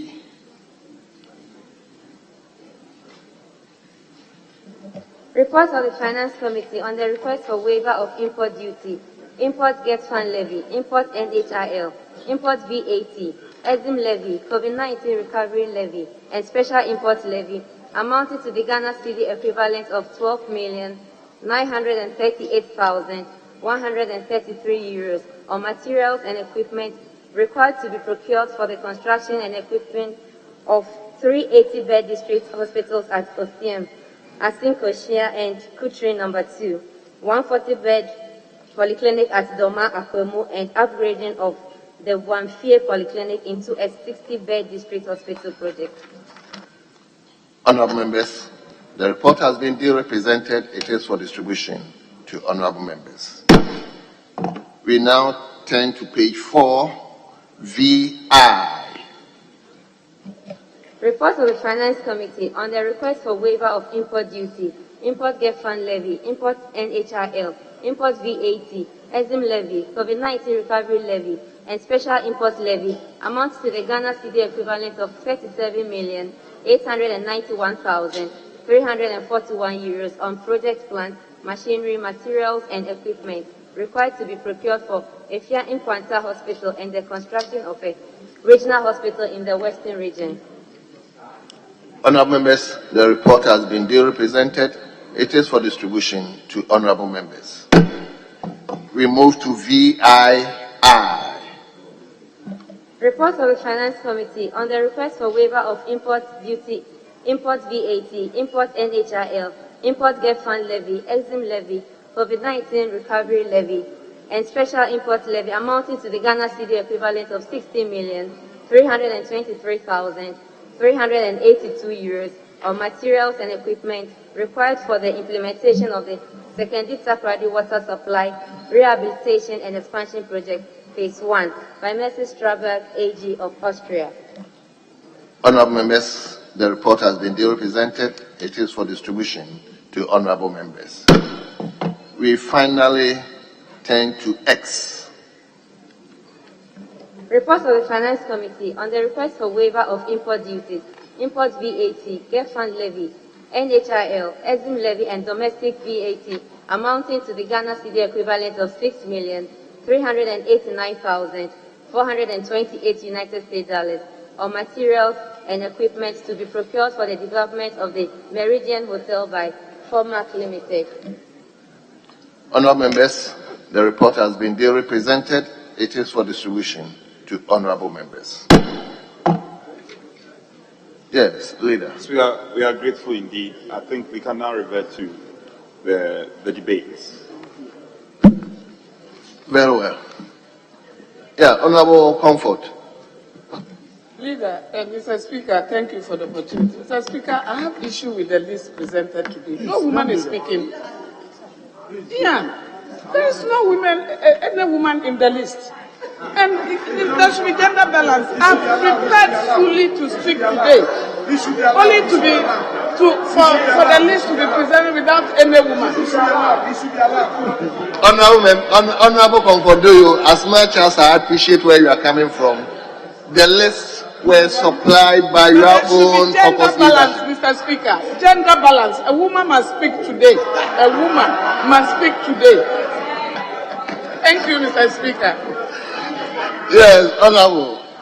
Mr. Speaker, it's just too unfortunate that my colleague, who is supposed to assist her boss, Honorable Ahmed, to prepare the list, is saying this. The two of them were left to deal with this. So if they presented a list tied by themselves and left her name, who am I to vary the list? So I will plead with her that since leadership may have opportunity Monday, Tuesday to speak and see what can be. But I want to urge her, when she's working with Honorable Ahmed, my deputy, to prepare the list, she must come early and ensure that her name is put in. Mr. Speaker, for now, we have prepared a list for you and we will expect that you respectfully go with the list. Thank you very much.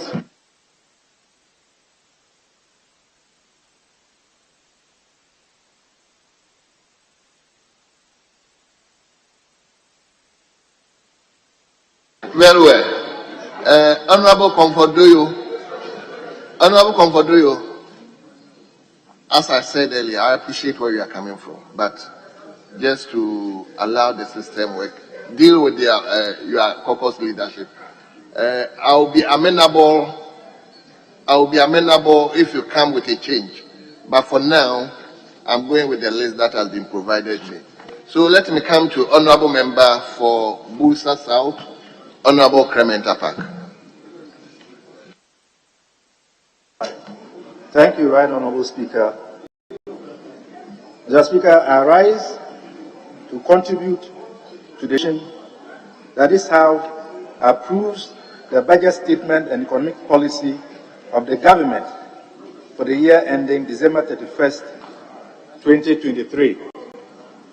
Mr. Speaker, if it would be any consolation to my Deputy Whip, as I stand now officially, in my service passport, my gender is female.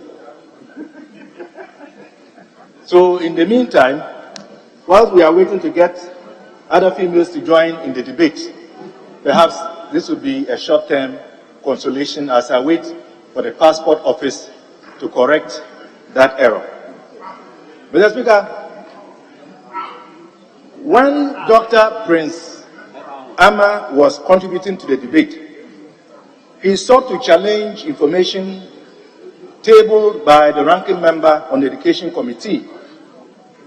And I wish to reiterate that, in fact, there is a standard that has been set by UNESCO with regards to the percentage of a national budget expected to be spent on education. Mr. Speaker, as we speak, the range is 15 to 20%.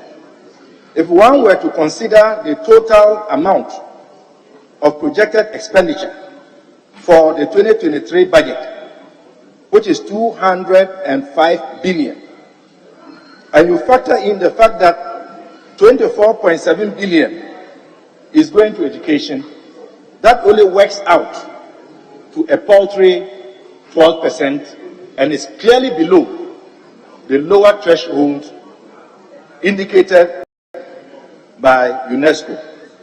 The Speaker, it's also important to state that the debater before me sought to gloat about purported success achieved by the rather reckless and incompetent Akufo-Addo Bawumia MPP government, making references to the fact that out-of-school children are now being catered for in the area of education.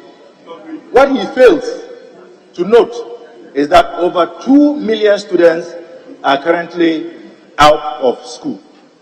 Mr. Speaker, we all know that education is a tiered social commodity. We go from basic to secondary and to tertiary. We keep speaking about secondary education, and we speak about the introduction of STEM education as captured in the budget. But we are failing to devote dedicated resources to ensure that basic education meets the standards to serve as the foundation for secondary and tertiary education to thrive. Mr. Speaker, as we speak, government owes capitation grants in excess of 4 tranches, in fact 6 tranches, and this works out to the equivalent of 2 solid years where basic school heads have not had any remittance in the form of capitation grants to run schools, to procure chalk, and even attendance registers. Mr. Speaker, how can this be acceptable? And in fact, when the ranking member on the Committee of Education was speaking, he alluded to the fact that over the years, and in particular with the introduction of the free senior high school policy and its implementation, there has been a dwindling allocation for basic education, and that is simply not right. It ought not to be acceptable, and we have to make the case and make it forcefully that we cannot pretend to be building a structure and a superstructure on a very weak and in some cases a non-existent foundation. So we want to urge government, and I'm glad the finance minister is here, to take another look at the allocations. This continuous starving of basic education in favor of secondary education, even at a time when we cannot even get adequate statistics about what the resources going to secondary education are being used for, is simply not acceptable. Mr. Speaker, there was a change in policy. There was a change in curriculum. We moved from an old curriculum to a new one that has been named standard-based curriculum. Mr. Speaker, it has taken us over 4 years for textbooks that ought to have accompanied the new curriculum to be produced. As we speak, the printing houses and in fact the publishers who chose to undertake this exercise, for which even the books are not yet in the hands of students, are complaining bitterly that government is failing to pay them for work done.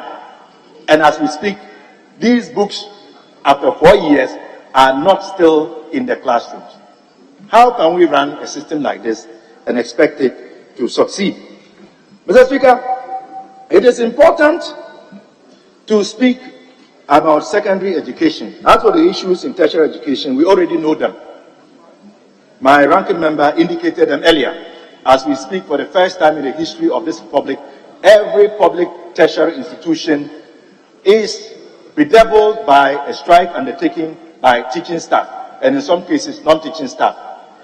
Mr. Speaker, secondary education is a place I want to dwell with the rest of my time. I looked at the budget, page number 229, appendix 6, item 2, senior high school program. Amount allocated 2.95 billion and just slightly above. Mr. Speaker, it is important. We have all accepted. Free senior high school is a good policy. It has come to stay. We on this side have constantly complained about the challenges thereof. Mr. Speaker, as we speak today, the total amount expended to finance the implementation of the free senior high school for 2017 all the way to 2021 is unknown, and I'm glad the finance minister is here. I have filed several questions and there has been no response. Only this year, when the finance minister came to present the mid-year budget review, he quoted that for the period in question, an amount of 5 billion have been expended to implement the free senior high school policy in 5 years. Mr. Speaker, what the minister forgot was that a year before, when he came to present the same document for the year in question, the 2021 mid-year budget review, the minister quoted the total figure having been expended on the program as 7.62 billion. So how does he explain? How does he explain the fact that in 2021 he quoted 7.62 billion, which he had earlier indicated? Honorable Clement Park, you are still high in the air. Begin to descend for London. Which he earlier quoted in response to a question that I had filed in Hansa, the Hansa of Wednesday, 21st July 2021, where he stated 7.62 billion. He went on to repeat the same in the mid-year budget review of 2021, 7.62 billion. Then you come back to us in the mid-year budget statement of 2022 and tell us that the total amount expended is 5.3 billion. Mr. Speaker, this clearly cannot be acceptable. We ought to know what the true amount expended on the program is. And this is why CHAS, the Conference of Heads of Government Assisted Secondary Schools, is complaining bitterly about challenges with the implementation of the program, from shortages of food, from the fact that buffer stock food suppliers are shortchanging the system. Honorable member, your time is up, please. Oh, but Speaker, his time was up. You allowed him to speak. Honorable Mr. Speaker, as I wind up, it is very clear and obvious that the educational sector in this country is in a crisis. It is very obvious that this government is only paying lip service based on the facts and figures.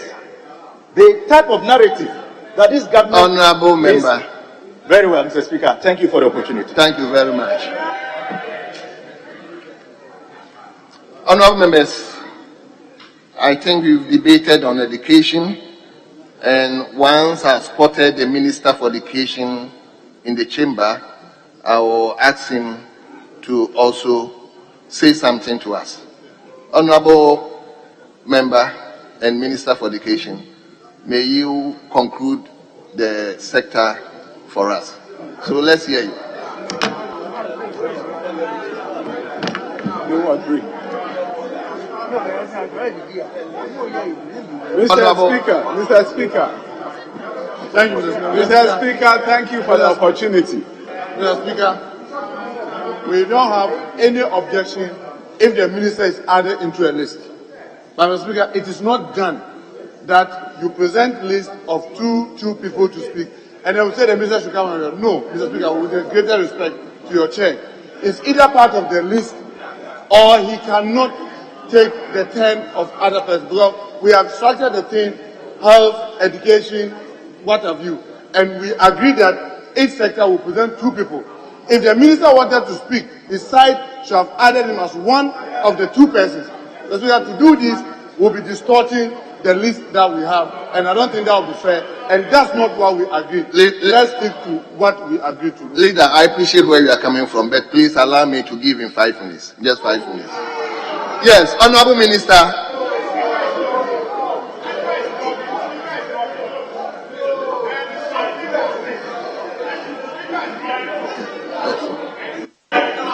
Listen, Mr. Speaker. You are taking. That's what I'm saying. You listen. Mr. Speaker,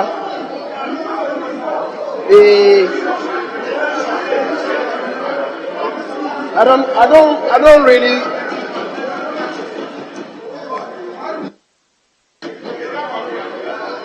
Yes, leader, let's hear you. Mr. Speaker, I don't see what the wrangling is about. I don't see what the wrangling is about. Mr. Speaker, one side can elect to have all the contributors speak on one topic. What has that got to do with you? What has that got to do with you?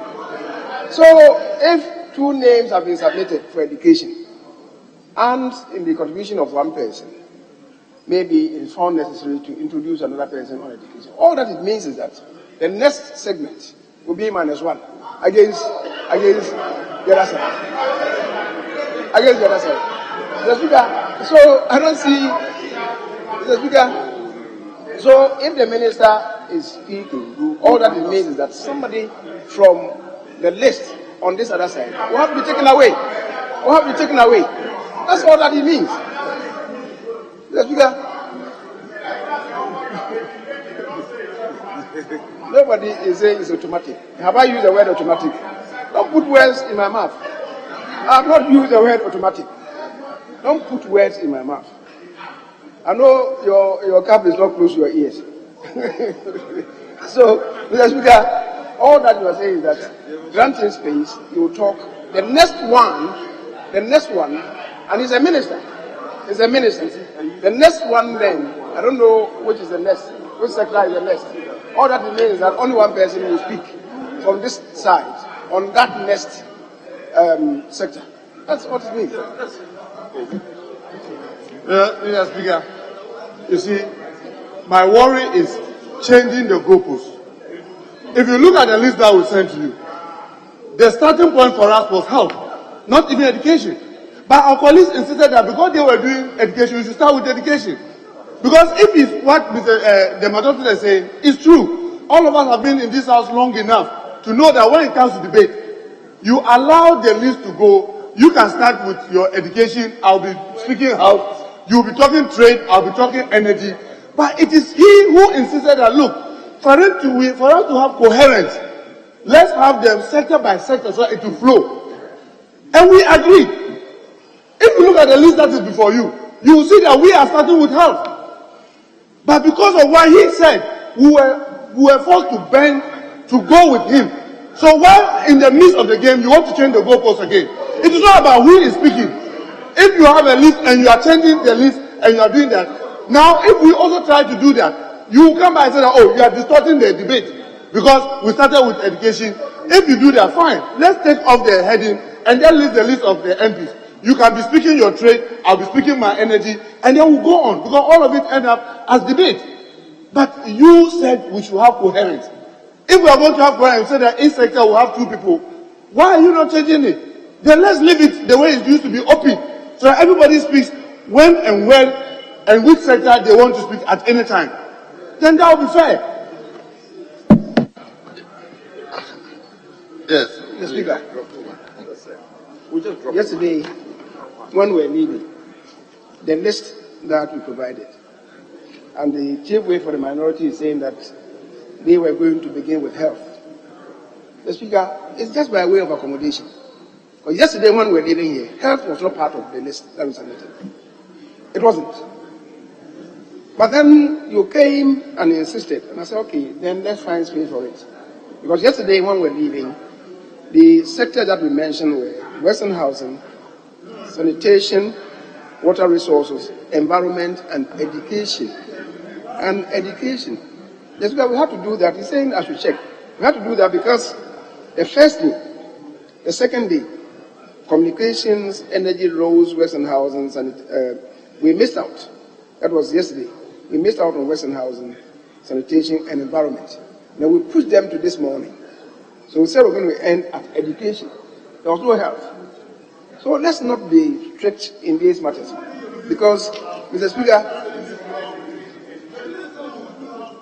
Speaker, I'm talking to the issue that were raised yesterday. He was unfortunately not here with us. If he's insisting that, because the just statement bore these ones, so we should go through them. What happens to Western housing, sanitation, and environment, which we missed out yesterday? It was for this reason that we said, because we missed out, let's bring them today and deal with it. It's the reason why we have also conscripted Monday to have a sitting and then allow those of them that we missed out to have the opportunity to speak to their various sectors on Monday. Mr. Speaker, that is it. Yes. Honourable members, we are going to go by the list. But once I've invited the minister to speak, please allow me to give him 5 minutes to speak. We will follow the trend. That's my own request. So, Honourable Minister for Education, let's hear you. Mr. Speaker, thank you for the opportunity. Mr. Speaker, education transformation in this country is ongoing. We are not in a crisis. Go to Tolibri, go to Guavaliga, go to Dambai, and see the technical colleges under construction and tell them that we're in a crisis. If you look at the outcomes in education in this country, we know at the high school level, we measure our outcomes with the WASI. The good news is that WAEC released WASI this morning. And the outcomes is there for the whole world to see. That if there was a crisis, it will reflect in the outcome that has just been released. When you look at the performance of our students, I want to take this opportunity to congratulate them and the teachers for the great job that they have done. Before free senior high school, in a very good year, you have about 35% of the students getting credit in mathematics. Now this year, look at the numbers, and it has been trending upwards. English, 60.31%. Mathematics, 61.39%. Integrated science, 62.45%. Social studies, 71.31%. Each one of them is about 60%. That is what transformation brings about.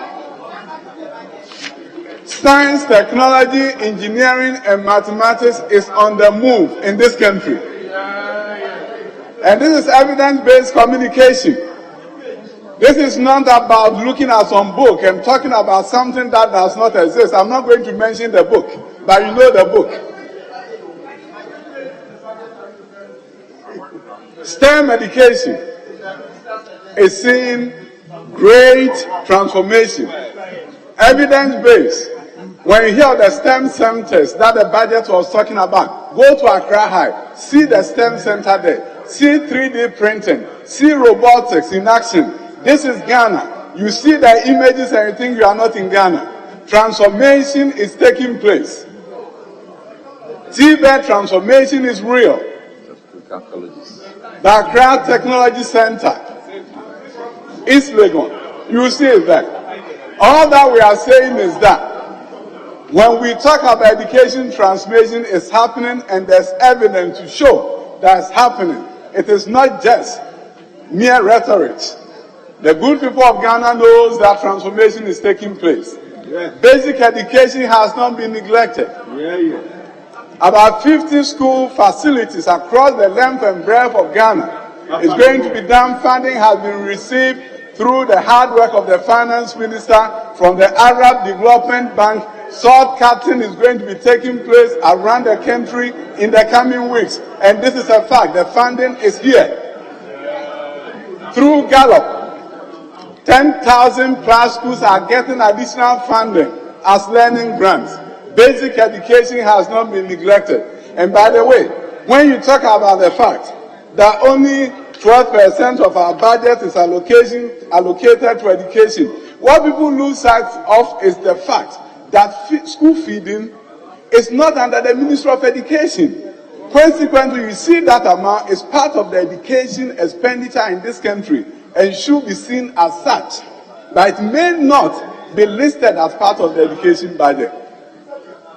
So, we are not selling ourselves short when it comes to budgetary allocation for basic education or for education for that matter in this country. Mr. Speaker, thank you for the opportunity, and I want to say that education is on the move, and Adedan Kwaku-Fuado is transforming education as we know it. And therefore, we should all be grateful for his consistent support of education. Technical colleges, I've said 7 of them under construction. All that I want to say is that evidence-based, when you go to your communities, when you go to Tolibri, look for a technical college. Guabaliga, look for a technical college. Dambai, look for a technical college. Abrenkasi, look for a technical college, and they are truly under construction. Thank you, Mr. Speaker, for the opportunity. Thank you very much. You spoke within 5 minutes. So, very well. So, we now move to health.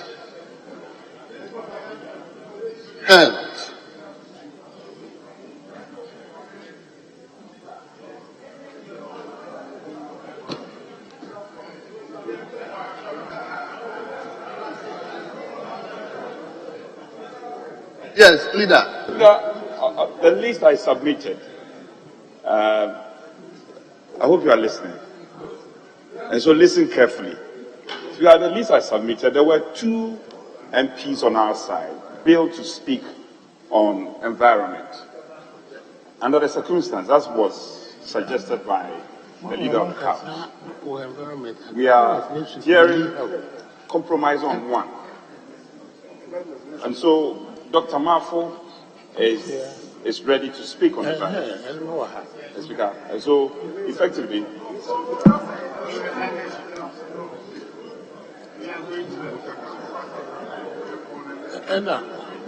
Bono only can Casanama support you.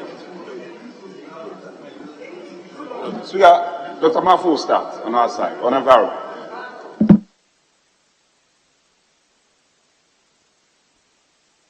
Yes. Thank you, Mr. Speaker. Mr. Speaker, maybe the chief whips every morning must meet to synchronize whatever list they have and the flow, the sequence. Because, Mr. Speaker, if you notice what we sent to you, our first to speak area for us was health, followed by education. Then they signaled you that yes, the education was first, and you had to adjust. Now, Mr. Speaker, our next person to speak is to speak on health. I want to plead with our colleagues to also adjust, just how we adjusted to get education to speak on health.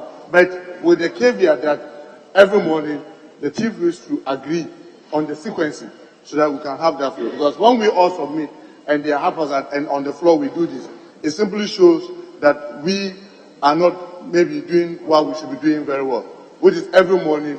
Yes, we may agree on the number of speakers to speak, but the sequencing should also be agreed by us every morning. But for now, the next person to speak on our side is what we call the health. Thank you, Mr. Speaker. Speaker, I agree with my colleagues that we should be meeting. I looked for you the whole day. I look for you. Make yourself available. Speaker, on the health, ordinarily I wouldn't have a problem, and the ranking member will bear me out. I was here early enough. We engaged on who should speak on health, and subsequently leader directed that health has to be done on Monday, and you agreed. I'm surprised you are nodding your head otherwise. No, so Speaker, health cannot, with respect, we can't take health today, because we had agreed earlier that we can't take health today. Health is going to Monday. Let's not argue further. So let's stick to environment, and then for today, we'll meet and then synchronize and get the list sorted. I see Akando is eager to speak, but already knows that you will speak on Monday.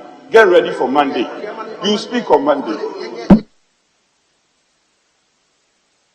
Yes, leader. Speaker, I don't know why we are struggling over this. Our next person to speak is health.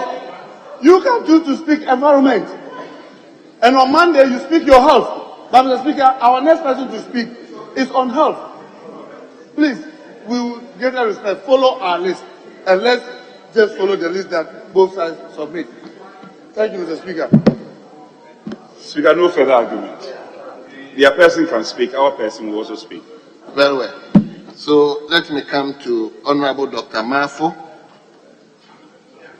on environment. You are the ranking, you are the chairman of the committee.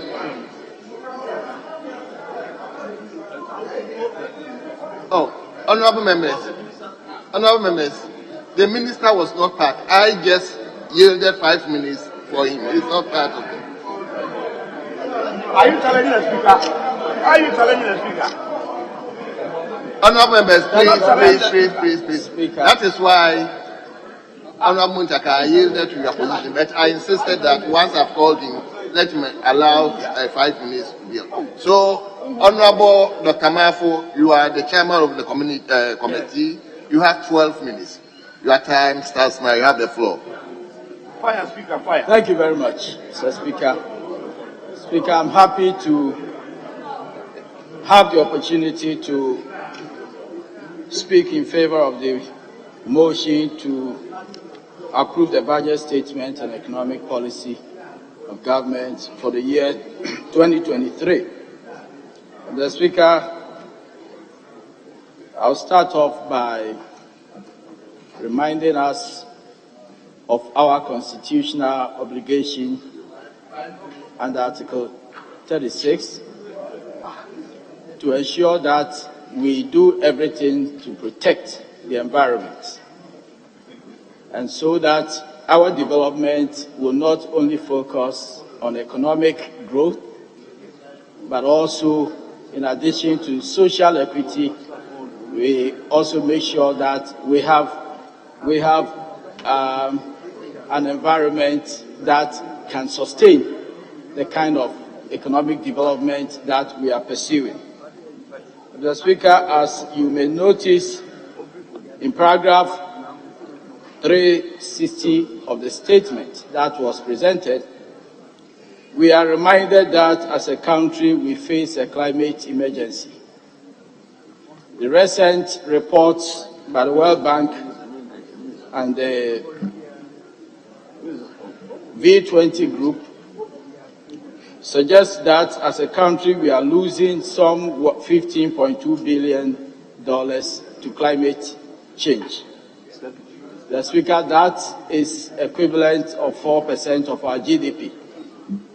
And this is an amount that can overwrite at least half of our overall fiscal deficit.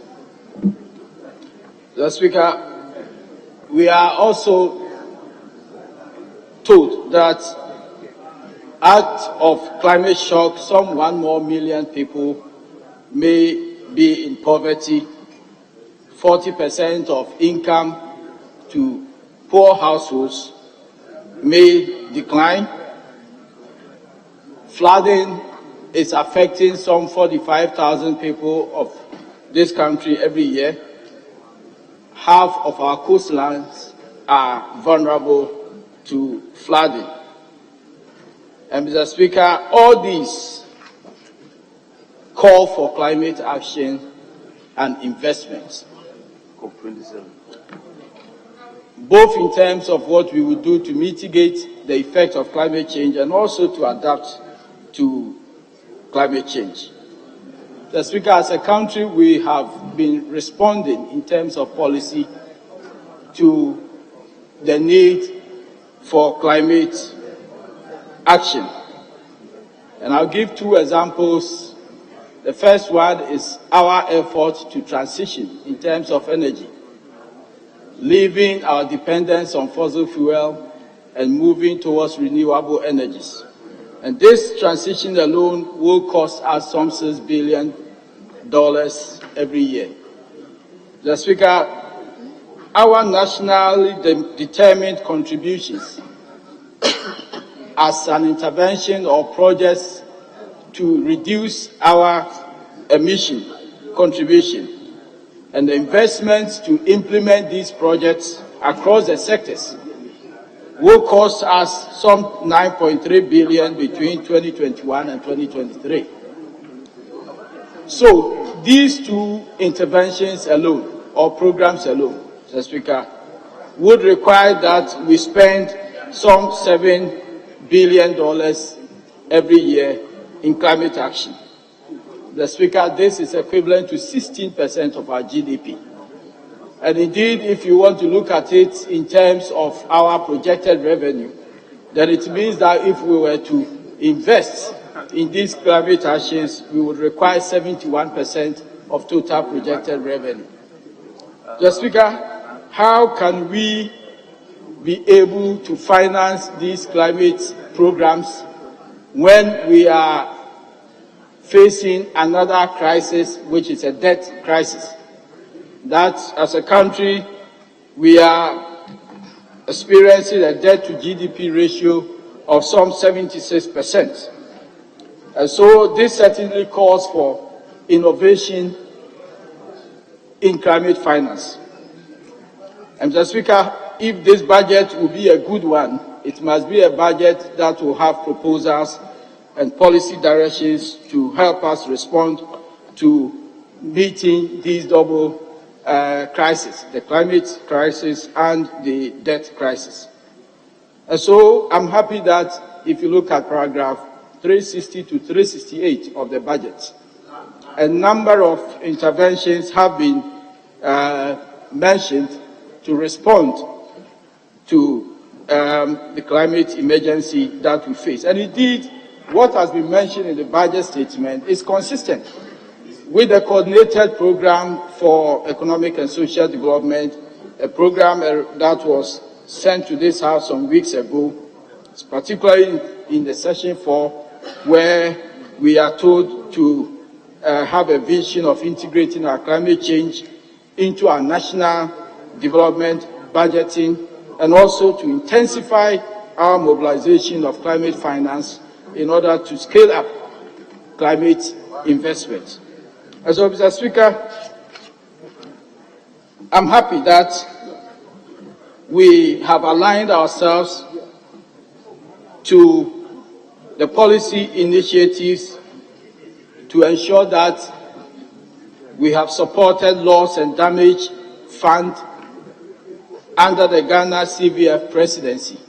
We are taking advantage of our presidency to lead the advocacy for mobilizing international finance to be able to implement our climate action programs. And Mr. Speaker, particularly if you look at the paragraphs aforementioned, you would realize that we have talked about the loss and damage fund that has been established or will be established as one of the key outcomes of the COP27. We have mentioned the innovative idea of debt for climate. We have also mentioned that we are pursuing mitigation and adaptation funds to be splitted so that African countries, including Ghana, will be able to take advantage of the global green funds that are available in order to be able to supplement our financing of our climate actions. Mr. Speaker, the challenge has been not the policy to align ourselves to this, but the challenge has always been how we are able to take advantage or build capacity to be able to tap into the green finance that is available. It said that Africa alone has about $3 trillion investment opportunity under climate change alone. Sadly, only about 3% of global climate finance flow to Africa, and we are able to finance only 14% of our mitigation and adaptation finance needs. And so the point is that government as a policy has done well as per this budget to align ourselves to the global opportunities. The challenge now remains how we are able to mobilize, how we are able to build capacity to write and develop bankable projects to be able to tap into these global funds. And I think that if we are able to do that, this country will see a lot of financial flows that will help us to be able to finance our climate action programs, to free space for government revenue to be used for other sectors that we need money to do that. And so, Mr. Speaker, I just want to say that I'm happy that this budget has responded to the overriding issues of climate emergency, and that we as a country have taken steps to tap into the ever-growing climate finance available. I thank you. Thank you very much. You've spoken within time. So I'll come to Honorable Intercandle.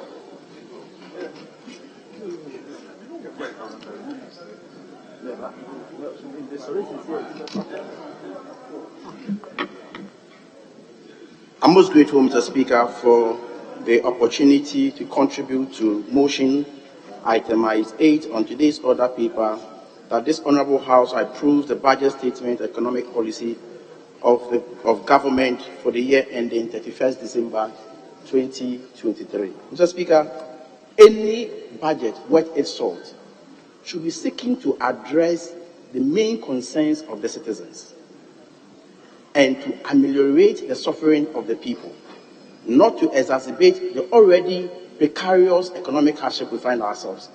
Mr. Speaker, if you take this budget, 2023 budget, Mr. Speaker, it is the evidence of the disconnect between the demands and the needs of the people and government policies.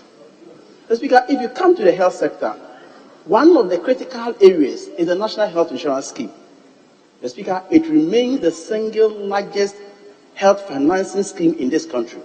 Mr. Speaker, the attempt by this government to collapse the National Health Insurance Authority is legendary. Mr. Speaker, to start with, in the year 2021, government collected in excess of 2.056 billion in the name of National Health Insurance levy. Mr. Speaker, guess what? Only 123 million, less than 7%, was lodged into the National Health Insurance Fund. Less than that. Mr. Speaker, again, the worst is yet to happen. Mr. Speaker, if you refer to pages 190, 191, Appendix 3B and 3C, in the 2023 budget, we are seeking to raise not less than 5.28 billion in the name of National Health Insurance Scheme. Mr. Speaker, guess what? If you go to the expenditure, only 2.5 billion is going to be lodged into the National Health Insurance Fund. Out of the 5.8 billion, Mr. Speaker, the question is, are we collecting taxes in the name of National Health Insurance Scheme for the purpose or for the betterment of the scheme, or we are hiding behind National Health Insurance Scheme to collect taxes to do other things? Mr. Speaker, the scheme is at the verge of collapse, and we must save it. Mr. Speaker, a couple of weeks ago, the manufacturers and the importers of pharmaceutical products warned that they are no longer going to supply medications on credit basis. Mr. Speaker, on credit basis, the credit worthiness of the scheme is gone. Because, one, there's huge delay in the payment of the national health insurance claim to the service providers. Mr. Speaker, because also of the steep depreciation of the cedi, inflation, and others. And therefore, Mr. Speaker, the expectation of every Ghanaian is that if monies are collected in the name of national health insurance scheme, it must be used for its intended purpose. Mr. Speaker, we must save the situation. Mr. Speaker, let me take you to Agenda 111. We are all in this country. The president was touting that Agenda 111 is an unprecedented investment in the history of Ghana. Today, the 2023 budget, the one we are debating, absolutely no allocation has been made to Agenda 111. Has it been abandoned? Yes. They should abandon. They should tell us. If the minister so think there's allocation to Agenda 111, he should tell us. The interesting aspect is that in the 2021 mid-year, page 100, that 600 million Ghana cedis was allocated and utilized in the name of Agenda 111. Mr. Speaker, in the 2022 budget, another 518 million Ghana cedis was also allocated to Agenda 111. Mr. Speaker, per a letter written by the Ministry of Finance, signed by the Chief Director, Mr. Patrick Numo, to the committee investigating the expenditure of COVID-19, another 763 million Ghana cedis has been expended on Agenda 111. Mr. Speaker, in all, we are talking about 1.9 billion Ghana cedis. Not a single hospital has been completed in the name of Agenda 111. Where is the money? Mr. Speaker, as we speak today, as Parliament, we do not know the list of Agenda 111. We don't know the current status of Agenda 111. We don't know which contractors are in charge. We don't know how much has been paid to whom. Mr. Speaker, I dare say, not until clear light is thrown to Agenda 111, Mr. Speaker, this side of the House, we are not going to support this budget. Mr. Speaker, again, let me take you to brain drain. Mr. Speaker, any responsible government will be thinking about how to recruit health professionals, maintain them, and in their health facilities. Unfortunately, if you check paragraph 826, 825, our budget is busy discussing the exploitation of health professionals out of the country. Mr. Speaker, read before you read the point of order. Please, read. Mr. Speaker, if you read paragraph 825, paragraph 826. Honorable members, I said earlier that I was not going to entertain interjections. I want the debate to flow. So,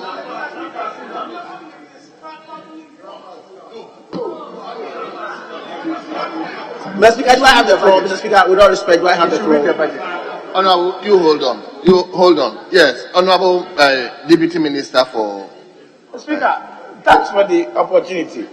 On the matter of Agenda 111, I think that there are certain statements that are made in this House, and if they are false, we must come in to correct them, because this is a House of record. In the 2022 budget, for example, it was funded under GIF, Ghana Infrastructure Investment Fund, and this year same is being applied. So if you say that Agenda 111, there's zero budget, that cannot be made to stand. So this is what we seek to correct. Show us in the budget. Mr. Speaker, this is the economic policy of the government for 2023. Honorable, hold on. Else I can't go to an answer. We've seen the time, 550. Mr. Speaker, there must be equality and fairness in the House. Yesterday, my whole contribution was interrupted away. I accepted that. So why is it that today I'm not prepared to be interrupted? In any event, Mr. Speaker, I'm just wondering if it is not possible for my colleagues to make their contributions without a constant threat of not supporting the budget. The Honorable Minority Leader yesterday made the point, and he's made the point again today, and consistently each one of them says, if this and this and that, we won't support it, we won't support it. I mean, I think he can articulate his views without a constant refrain of we won't support it. You won't support it, it's a matter of Ghana. This is not MPP budget, it's budget for Ghana. So make your contributions, and for Christ's sake, leave out the we won't support. Look at him, he's laughing at me. Thank you very much, Mr. Speaker. Yes, Honorable Kondo. Mr. Speaker, let's hear you. Mr. Speaker, I will ignore all the interventions and go ahead. Mr. Speaker, brain drain, as I was talking about, any serious government will be seeking to recruit health professionals into its health facilities, maintain and sustain them. Mr. Speaker, our budget, as I have referred you to, busy discussing how we are going to export health professionals outside the country. Meanwhile, Mr. Speaker, let me tell you, June this year, the Ghana Registered Nurses and Midwives Association informed this country that more than 3,000 nurses and midwives have left the shores of this country for greener pastures. The Speaker, again, in their own budget, paragraph 825, they are saying extra 4,000 are also seeking to leave the shores of this country. What is the policy? What is the way forward? If care is not taken, Mr. Speaker, in a matter of 3 to 5 years, some of our health facilities will be empty of health professionals. And there has been consistent effort by this government to decline the total number of health workers in this country. Mr. Speaker, let's go to 2021 budget. In the 2021 budget, Appendix 7, the total number of health workers stood at 250,000, 2021. The Speaker, Appendix 7 in 2022 budget, it came down to 208,000, a decline of about 42,000 people. The Speaker, this year, their own budget, again at Appendix 7, it is further declining to 182,000. Mr. Speaker, look at the attrition rate. Look at the attrition rate, and we are happy discussing how we will export health professionals out of this country. The Speaker, how are we reconciling? How are we reconciling the attrition rate and the freeze on employment? And the freeze on employment, Mr. Speaker, this budget to the many youth in this country, especially the health professionals who are not yet employed, it provides absolutely no hope for them. No hope for them, Mr. Speaker. Mr. Speaker, again, there is another tax handle which was introduced, known as COVID levy. The Speaker, this COVID levy was introduced as a result of the COVID pandemic. The Speaker, the expectation of Ghanaians was that any money we realize, we will invest it into the health sector so that we can prepare against any unforeseen circumstances such as COVID. The Speaker, they have realized as of October this year, government has realized not less than 1.1 billion Ghana cedis. How much has been invested in the health sector? It's as though we use the health sector to raise funds. We have turned it into, cash cow. And then other people are enjoying the money. The Speaker, a country in crisis such as ours should be thinking about how to feed your country food and health care. Mr. Speaker, the inflation of this country, as of October, stood at 40.4%. Mr. Speaker, the threat is that the prices of medications on the market are skyrocketing. I'll give you some examples. The Speaker, medications for pressure control, which used to be sold at 51 Ghana cedis, is now going for more than 106 Ghana cedis. Mr. Speaker, APC, which used to be sold 4 cedis, is now 15 cedis. Mr. Speaker, diabetes medication, which used to be sold at 70 cedis, is now 700 cedis. Mr. Speaker, Lufat is now up from 5 Ghana cedis to 12 cedis. Mr. Speaker, the almighty tab diabetes, Mr. Speaker, third diabetes, it's now 17 Ghana cedis. Third diabetes. Mr. Speaker, Mr. Speaker,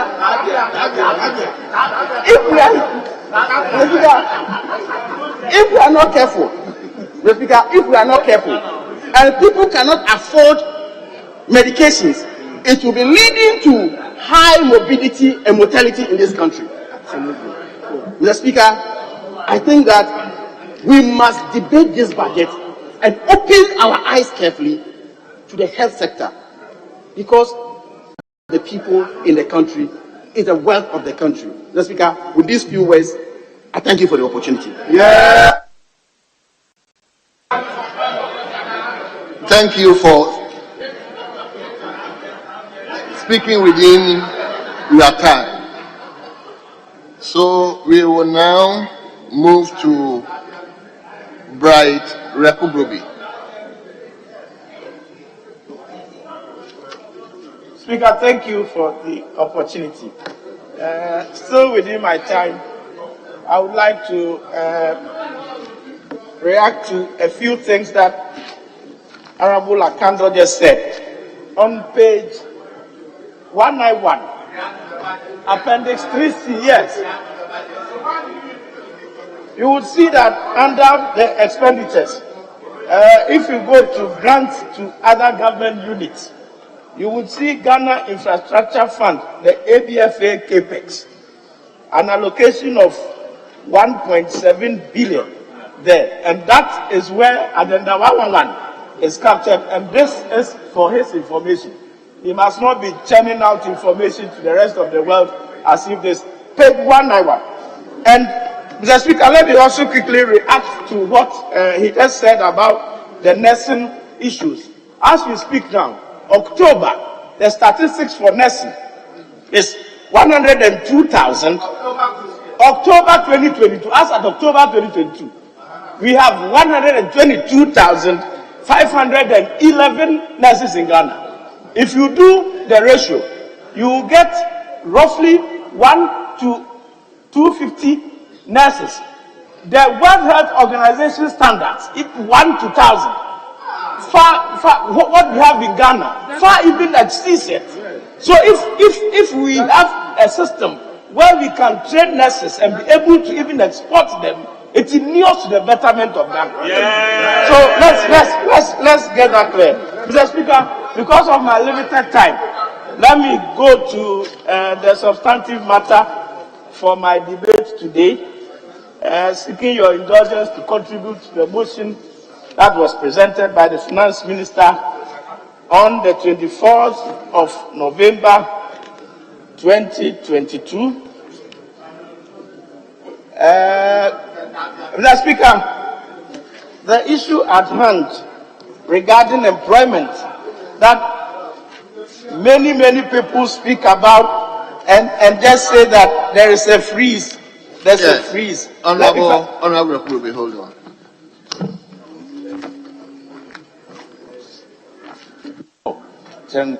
Mr. Speaker, thank you very much for this opportunity. My learned friend over here was going to be the next person to speak when Honorable Akando was speaking. Why did he just get up, the honorable member, why did he get up to interrupt him whilst he was speaking? Now he has the opportunity. Why didn't he wait at that time? He needs to rest now. So you are also... Yes. No, sir. He needs to rest. Well, yes, honorable. Yes, we can thank you. And Honorable Atamils is one of those who abuse the terminology learned friend. Are you learned? when we were suffering in law school, where were you? Mr. Speaker, we are indeed in very difficult times, no doubt. And in fact, the President himself, on the day he spoke to the nation, alluded to that. And since then, none of his ministers or none of MPs in the majority side has ever said that we are not in difficult times. We agree. So that matter, I think, is one that is settled. But in spite of all these difficulties, Mr. Speaker, we will not relent. The President and his government will make sure that the welfare of Ghanaian workers will all the time be the priority of government. Indeed, Mr. Speaker, as we speak, all Ghanaian public sector workers, today is 1st December, all Ghanaian workers have been paid. Those that haven't received their alert will do so in the course of time. So no problems at all. Matters of people's salary are not in arrears. We continue to ensure that everybody is paid in spite of these difficult times and hardships. Government will continue to create the enabling environment so that the private sector, Mr. Speaker, the private sector, which is the engine of growth, will continue to create jobs, will continue to hire and even do more. Mr. Speaker, the issue of job freezing, as was being touted by Honorable Akando a while ago, job freezing. We talk about that, and it's as if this has not happened before. We find ourselves in very peculiar situation, and the matter of job freeze, when it comes in, is now becoming the talk on everybody's lip, and then thinking as if there's no hope for the graduate who is coming up. Speaker, we have a total workforce in Ghana of close to 12 million. Out of the 30 million or so, we have about 12 million workforce. And out of this, Mr. Speaker, about 700,000 are in the public service, whose salaries come from the Controller and Accountant General. The wage bill, Mr. Speaker, the wage bill for the 700,000 in the 2023 budget will be hitting 44.9 billion. Mr. Speaker, the total tax revenue for next year will also be hovering around approximately 112 billion. And out of this, 44.9 billion is going to be used to pay public sector workers. Mr. Speaker, as we speak now, we are in negotiations with them, and it's very tough. They are asking for 60%. Yesterday, they asked for 65%, and 700 workers, 700,000 workers, demanding this from our tax revenue for next year. For me, yesterday I felt frustrated. I told them that I was frustrated because the increments we are putting to them, they don't seem to even see eye to eye with the fact that we have been so realistic, we have been so transparent, and we are seeking that they understand that we are in difficult times. So, the Speaker, when this is happening, it then becomes very difficult. If you have public sector workers demanding 60% pay rise, it becomes very difficult for the government to continue to hire. So this freeze matter is simply not coming as a freeze per se, but it's also ensuring that we empower the private sector to do more employment. Mr. Speaker, this government has done it before. When we came in 2017, there had been freeze on employment way back from 2012. The backlog that was there, the teachers, the nurses, the midwives, all those people were there. The Speaker, we had to come and employ. And Speaker, let me indulge you to share very, very simple statistics. As we speak now, since 2017, and the source is from the Ministry of Employment. When you come at our RSIM unit, you get these statistics. The Ministry of Interior, for example, we were able to employ about 12,549 people. The Works and Housing, 8,800 plus. Lands and Natural Resources, 102,922. Trade and Industry. And when you take GEA Free Zone Board, the 1D, 1F, employment of about 269,520. Ministry of Defense, about 8,346. Education, 136,053. Ministry of Health, 96,249. In fact, if you put the Honorable Deputy Minister, your staff is nice, but your time. Speaker, thank you. So you should begin to wind up, please. Yes, I'll be under. So putting both the public and the private force together, employment of over 5 million. So it is not that we have not done some before, and then when we say freeze, it's something that is so. We are rather seeking to empower the private sector to be able to do more. So, Mr. Speaker, the carbon budget is looking at, like I said, empowering the private sector. As you already know, about 2 weeks ago, the DEA, through the DEA, we launched the U-Start. And in the next 3 years, Mr. Speaker, U-Start is expected to employ over 1 million Ghanaians. And then the focus is not only employment, but creating entrepreneurs to also employ. So in the near future, we will be having people like the Apia Minkes, people like Kennedy Japon's, people like Johnson Group, people like Honorable Member, your time is up. So, Mr. Speaker, this budget rather gives hope to everybody, and it is not thank you very the impression, Mr. Speaker, the impression given that employment free, so everything is come to a Thank you, thank you, Mr. Speaker. Thank you so much. We will now come to Honorable Member for Nabdam, Honorable Dr. Mark.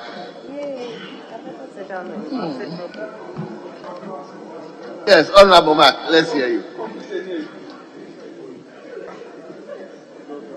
Thank you, Right Honorable Speaker.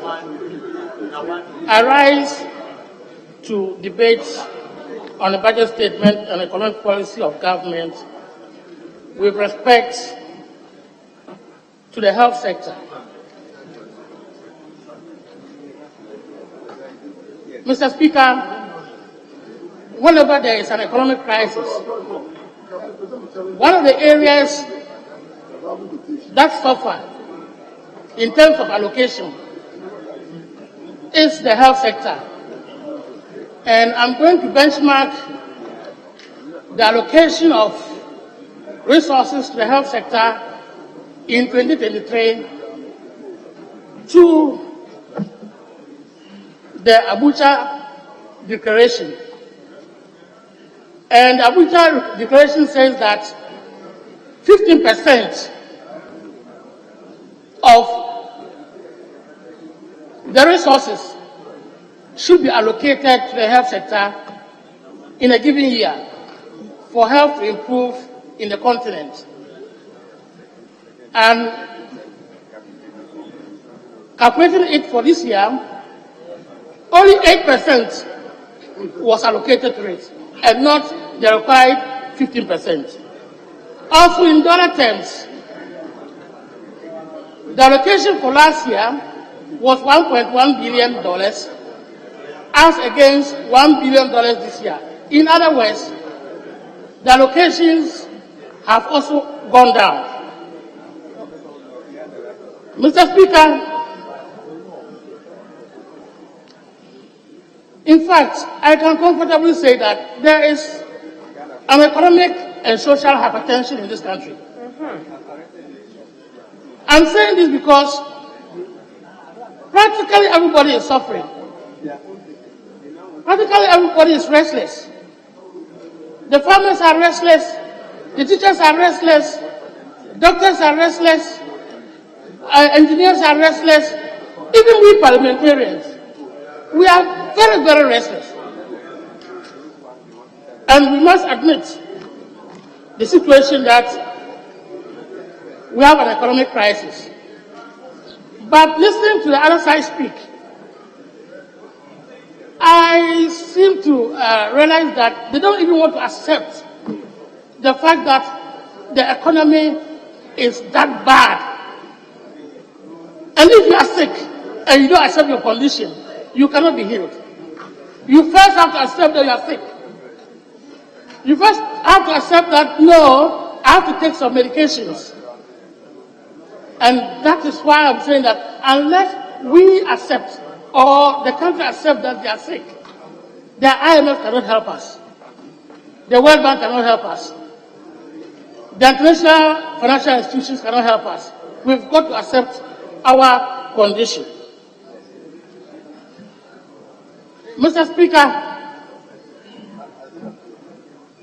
the economic situation is such that, in fact, we are expected to make choices. And I expected that in the health sector, we should make some choices that is going to help. But if you go to paragraph 826, and I quote, in 2023, the Ministry of Health will continue to regularize the exploitation of health professionals. What type of choice are we making? When we need nurses at the hospitals, in Nagdam, my constituency, even the health centers lack health professionals. We do not have them. And not that we are not producing them, we are producing enough nurses. From 2019, 2020, 2021, and of course 2022, all the nurses that have been produced are sitting down in the house. And we are not getting them to where they are needed. That is at the hospitals. Doctors have completed their house job, about 1,050 of them. They've completed their house jobs. They are sitting down in the house. They are not being employed. And that's because we cannot get financial clearance. There is unemployment or artificial unemployment in the health sector. And we better correct it, because even without this regularization of export of health professionals, they are leaving. All the doctors are leaving. The nurses are leaving. The laboratory technicians, they are leaving. We don't need to do, we really need them in our hospitals. Let us get them financial clearance. Let us make sure that we employ them in our hospitals, and let us ensure that, we provide quality health care to our own people. And that is what is important. And that is what is needed. Now, Mr. Speaker,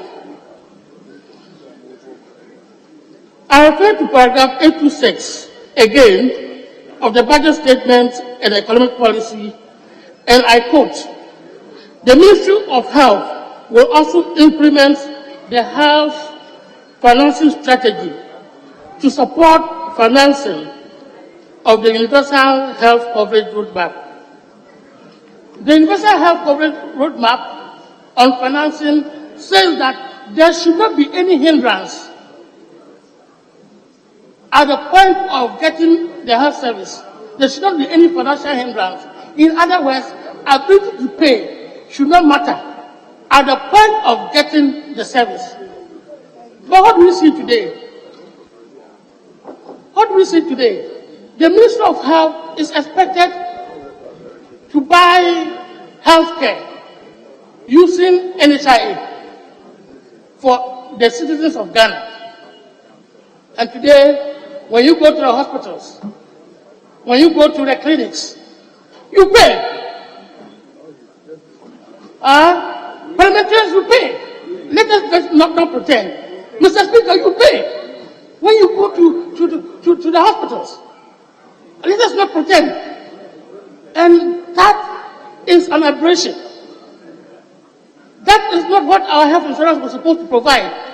The co-payment or the so-called top-ups or the under-the-table payments that we do, we've got to discuss it. There should be a national dialogue on this issue. We should find a way out of it. When we asked the Minister of Health, I asked him the last time about co-payments in this house. This is what he said. The practice has led to member dissatisfaction of the scheme, and the common language being the NHIS is not working. In the minister's own answer, that the NHIS is not working. Right, Honorable Speaker. Honorable Mark, your time is up. Please begin to wind up. Thank you, Right, Honorable Speaker. What it means is that we've got to pay money when we go to hospitals. And I'm afraid to say that the cash and carry is back through the back door. And as a country, we must do something about it. There must be a national dialogue. In conclusion, Right Honorable Speaker, this, our country, the government of this country, led by His Excellency Nana Akufo-Addo, has to accept that we are sick and that we need treatment. Thank you. Thank you very much. We now member for Tema Central.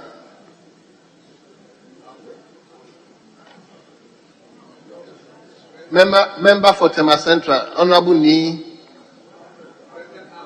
I saw him. Anyway, so very well. So let me give Honorable Dr. Pokrefrie, Minister for Environment, to take the floor. Thank you very much, Mr. Speaker. I rise to speak in support of the motion which has been listed on page 5 and itemized as 8 in today's order paper. And to say that the Ministry of Environment, Science, Technology and Innovation exists to promote and sustain the environmental management and adoption of an application of science, technologies and innovations through formulation of policies, the monitoring and evaluation of implementation of sectorial programs and projects for the socio-economic development of this country. Mr. Speaker, I will start from the apex because there are about 5 agencies under the ministry, but I will start from the ministry proper. Mr. Speaker,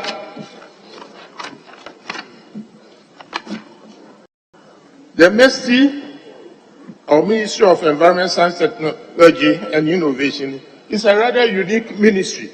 Unlike other ministries, both in function and form, we promote science, research, and outlook for, like I've said, for our socio-economic development. And we develop rational and empiric programs, and we are very forward and looking and generational in thinking. We organize, we facilitate, and MESI is offensive as far as policies are concerned.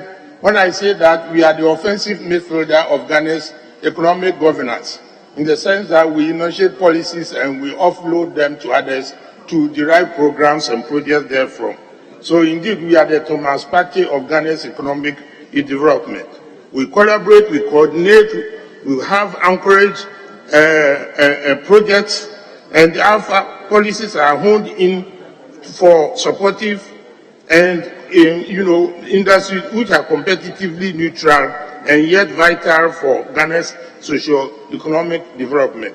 We provide backstopping services for other sectors.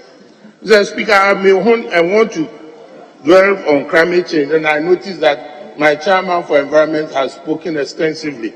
But I would suffice to say that on the environmental issues, we just finished and launched the National Carbon Credit Framework under Article 6 of the Paris Agreement, and immediate beneficiaries are the Ministry of Lands, which had actually received a check after we've, launched our current carbon market projects involving private, and we intend to launch our current market projects involving some 6 private entities, particularly with the Switzerland. Mr. Speaker, on natural resources, we have received, like I've said, lands have received a check which they've made on claims on carbon credits, and this has come about because, MESTI has, completed its, policies on following the acceptance of the rule book internationally. Mr. Speaker, we have been in line with our policy, we've been collaborating with other agencies. That is why we tend to be on notice. For example, if you refer to paragraph 651 on the budget, 652 and 654, you will find that issues that are relating to environment are also with Ministry of Energy. And we have been the facilitator and promoter of regulations so that they have been able to get all those things, successes that they have chopped. Again, with MOFA, Ministry of Agriculture, and because we collaborate with them a lot in terms of research. And if you refer, and I'm referring to 537, 538, and then 539, again, you find that in land and environmental processes, we have been very, very active with all those entities. Mr. Speaker, we've been providing knowledge and advisory human resource providers, and we have used our entities like Ghana Atomic Energy Commission, Nuclear Regulatory Authority, and MESTI headquarters itself, and we should be giving credit for all the successes that have come from the collaborative agencies. Again, when you refer to paragraph 712, roads and highways, there you will find out that under CSR, the road research, BRI, you find that they've been collaborating with them and they have provided services for them. So together again with works and housing under paragraph 692, 694. Again, Mr. Speaker, I can only say that because, like I've said, we provide proximal services in terms of, policy and programs for some of these agencies. In line with these supportive programs, however, we have been providing anchor projects, and that is why we have set up a foundry and machine tooling center in Adenta. In fact, the tooling center is almost 95% complete, and phase 1 is 95% complete. And in the coming year, the pattern and pattern shop and machine tooling centers will be completed. This will serve as an anchor industry for all the the industrial facilities in this country. In fact, we expect to complete all by the year 2023. Again, about policies, we provided the framework for circular economy, and we have started with plastics. So on this call, we have developed a homemade conceptual hands-on framework for concluding a program on a financial model. And in January next year, we intend to have a big workshop where we will conclude on all those things, and then we'll start with this process of circular economy. And this plastic program, we will make sure that plastics menace are reduced to the barest minimum. Mr. Speaker, on the private sector industries, MESTI has been providing, rather if you like on the quiet, a lot of support to the private sector. The existing players in the value chain, particularly private collectors, external collectors, I'm talking still about plastics, we have been helping them. Again, to keep the environment very clean, we have been working diligently on e-waste collection. We are continuing with a pilot incentive program about a payment system which will make it viable for private sector to collect, or rather makes it viable for the private sector to collect e-waste. And we have collected over 200 tons of cables and 30 tons of mixed batteries, discarded mixed batteries, and 11 tons of thermoplastics, which have been collected and warehoused in Kwabenya. We will be auctioning them through competitive bidding and then to entities that will do the recycling. Mr. Speaker, for 2023, we intend to fulfill our mission and undertake programs and projects to support them through, other sectors. For example, so I will brief on the other agencies that are under Ministry. That is CSR. We intend doing the preservation of, in fact, we are doing the preservation of plant genetic material for the future of this country. So we've conserved over 950 plant genetic materials, mostly indigenous species, and also distributed over 800 plant accessions to, farmers, to foresters, and what have you. We have 5 new varieties of yam species, which was developed through, and we have through SARI CSR, Savannah Agricultural Research Institute. And we have been supporting the yam industry quietly. We intend to apply, irradiation, God willing, irradiation material from GAEC, so that we can sterilize them and elongate their shelf life, so that they can be exported and target the export market. Mr. Speaker, support to the Planting for Food and Jobs initiatives has been through the Ministry, but we've not been credited for, because almost 90% of the grains being planted are coming from our laboratories through the CSR Crop Research Institute at Fumesa and elsewhere.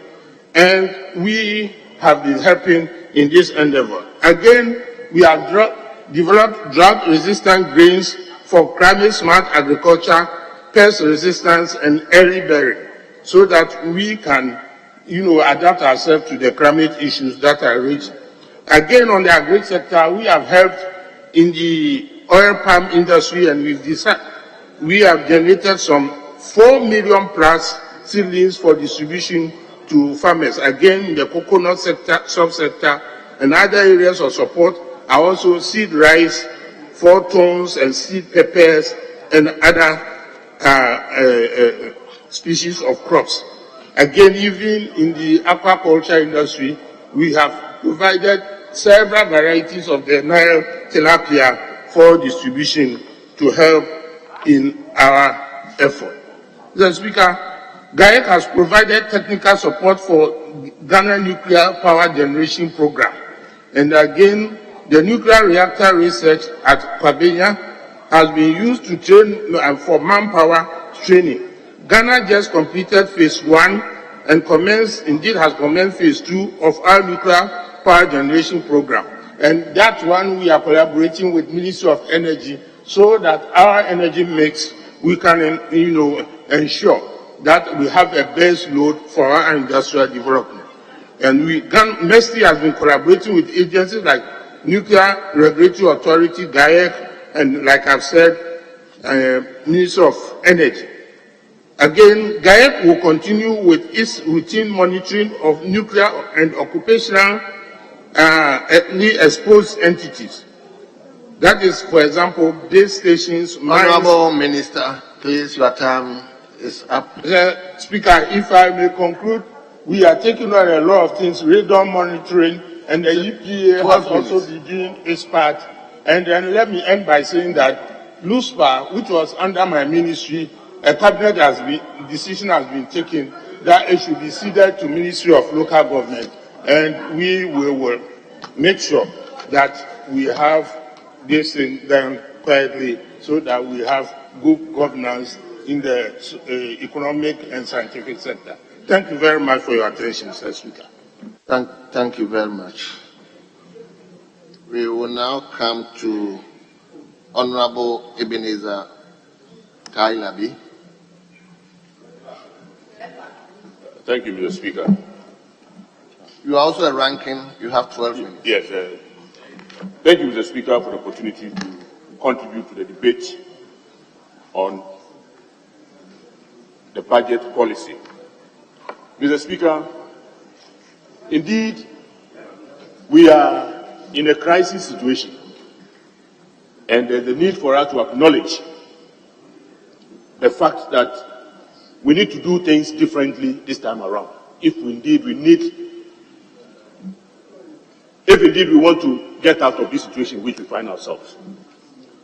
Mr. Speaker, unfortunately, going through the budget, one could see that this budget is not different from the times that we describe as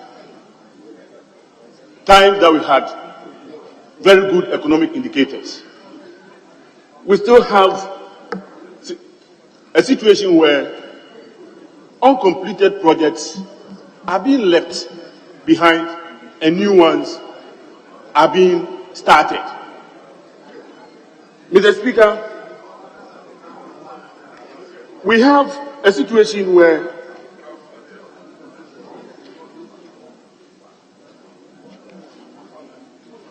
projects that were started by the previous government, and it is 6 years now, they are still wallowing in the bush. And I was expecting that the education minister would be here so that I talk about some of these things. Mr. Speaker, all these contribute to the situation in which we find ourselves, because we have spent a lot of money on these projects. For example, if you come to my constituency, Mr. Speaker, asphalt overlaying started in 2015 late. It got to a point and the project was left to deteriorate. We spent money, taxpayers' money. Today we want us to pay more taxes. Mr. Speaker, collecting the money is not that easy. Paying is also not easy. We spend a lot of money to collect revenue. And in the end, we end up wasting the money. Mr. Speaker, as I said, the crisis in which we find ourselves today requires that we sit down and change our ways. Mr. Speaker, today, the problem we have is ability to feed ourselves. I listened to the Minister for Environment, and he indicated what the CSR and their allied institutions have done in terms of developing products. But Mr. Speaker, if you go through this budget, you realize that in spite of the efforts of these institutions, they are inadequately resourced. Per the standard that we ourselves have subscribed to, that at least every year, when it comes to research and development, we should be spending a minimum of 1% of our GDP. Today, as I speak to you, Mr. Speaker, Ghana's contribution towards research and development, it's less than 1%. It's about 0.05. And that is the reason why today, Mr. Speaker, if you go to our research institutions, you find research scientists, well-trained, but have nothing, to work with. Some of them have to dip their hands into their own pockets, because within the research institution, if you don't publish, you will not be promoted, and nobody wants to stay at one position for a very long time. And because of that, most of our research, projects are sponsored from outside. And at the end of it, they answer or they solve the problems of the financiers. And that, Mr. Speaker, is not helping in our forward march towards the deployment of science, technology, and innovation. Mr. Speaker, coupled with that is the issue about climate and its consequential effects on our development. Mr. Speaker, today the issue about climate is cross-cutting. Apart from deforestation, its effect on our farmlands and whatever, Mr. Speaker, because of increases in temperatures. Today, diseases that we have struggled to eliminate are now coming back. When you go to the Mediterranean areas today, Mr. Speaker, they are having to battle now with malaria because temperatures have become conducive for mosquitoes to grow in those areas.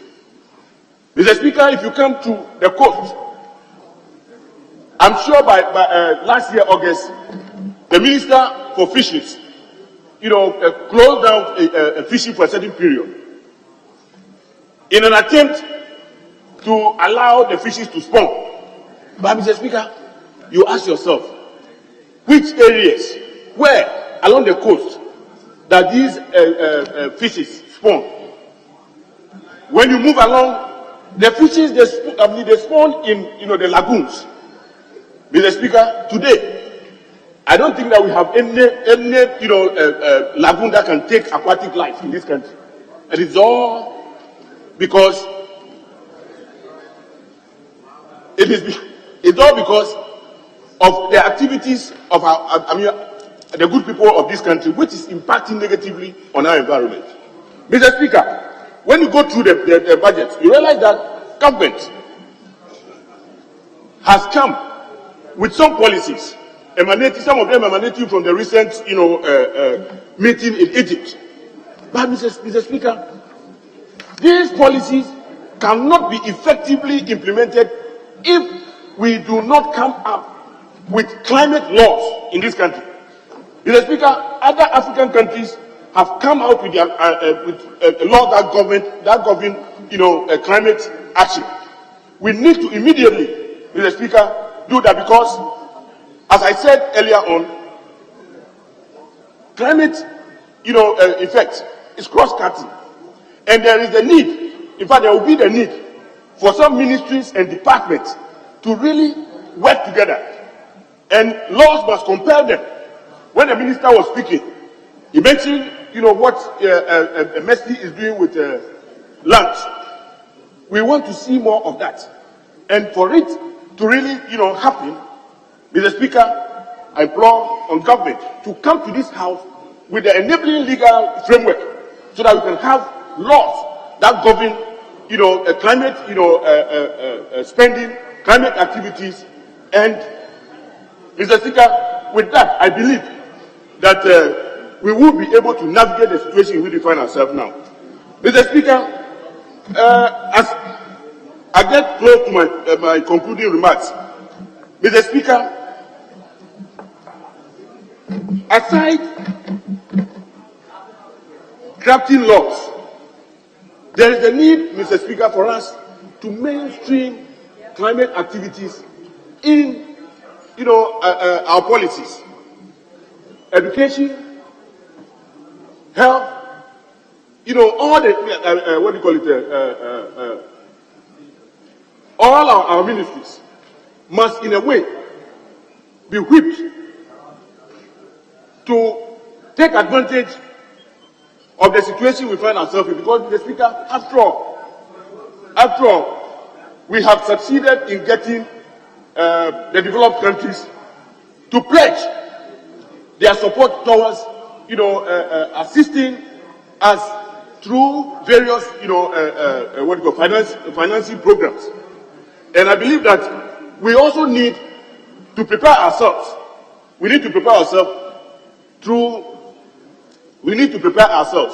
and that is the reason why we need seriously to take education seriously, capacity building. All ministers, all the ministries must take advantage. We should not continue, the way we see the climate activities as, we see them in isolation. The Speaker, they cut across. And that's the reason why we must all come on board so that we can have effective, handling of climate actions in this country. With that, Mr. Speaker, I thank you. And to remind the finance minister, he's not here, that when you come to the eastern region, The eastern part of Eastern region is also part of Eastern region. The eastern part of Eastern region is also part of Eastern region. The asphalting that is going on in the western part of Eastern region must also be passed on to the eastern part of the Eastern region. Because our roads are bad. Recently, when we went to Ho, on our way back, some of our colleagues, were involved in accidents. Some were trying to dodge potholes. And that's, we were lucky we did not, we did not have, any serious, yes, but their vehicles were completely destroyed. So, Mr. Speaker, that is why, unfortunately, the finance minister has left. But, oh, sorry, thank you very much. I have 3 minutes. Thank you very much. Mr. Speaker, as I said, the eastern part of the Eastern region is also part of Eastern region, and therefore, the minister or the president of the Republic of Ghana should, when it comes to asphalting of road, shouldn't be looking at only Suhum, Enginam, Kwabe, and the Chebi areas. The Kobos and the Kobo areas are also in the Eastern region, Mr. Speaker. Thank you very much.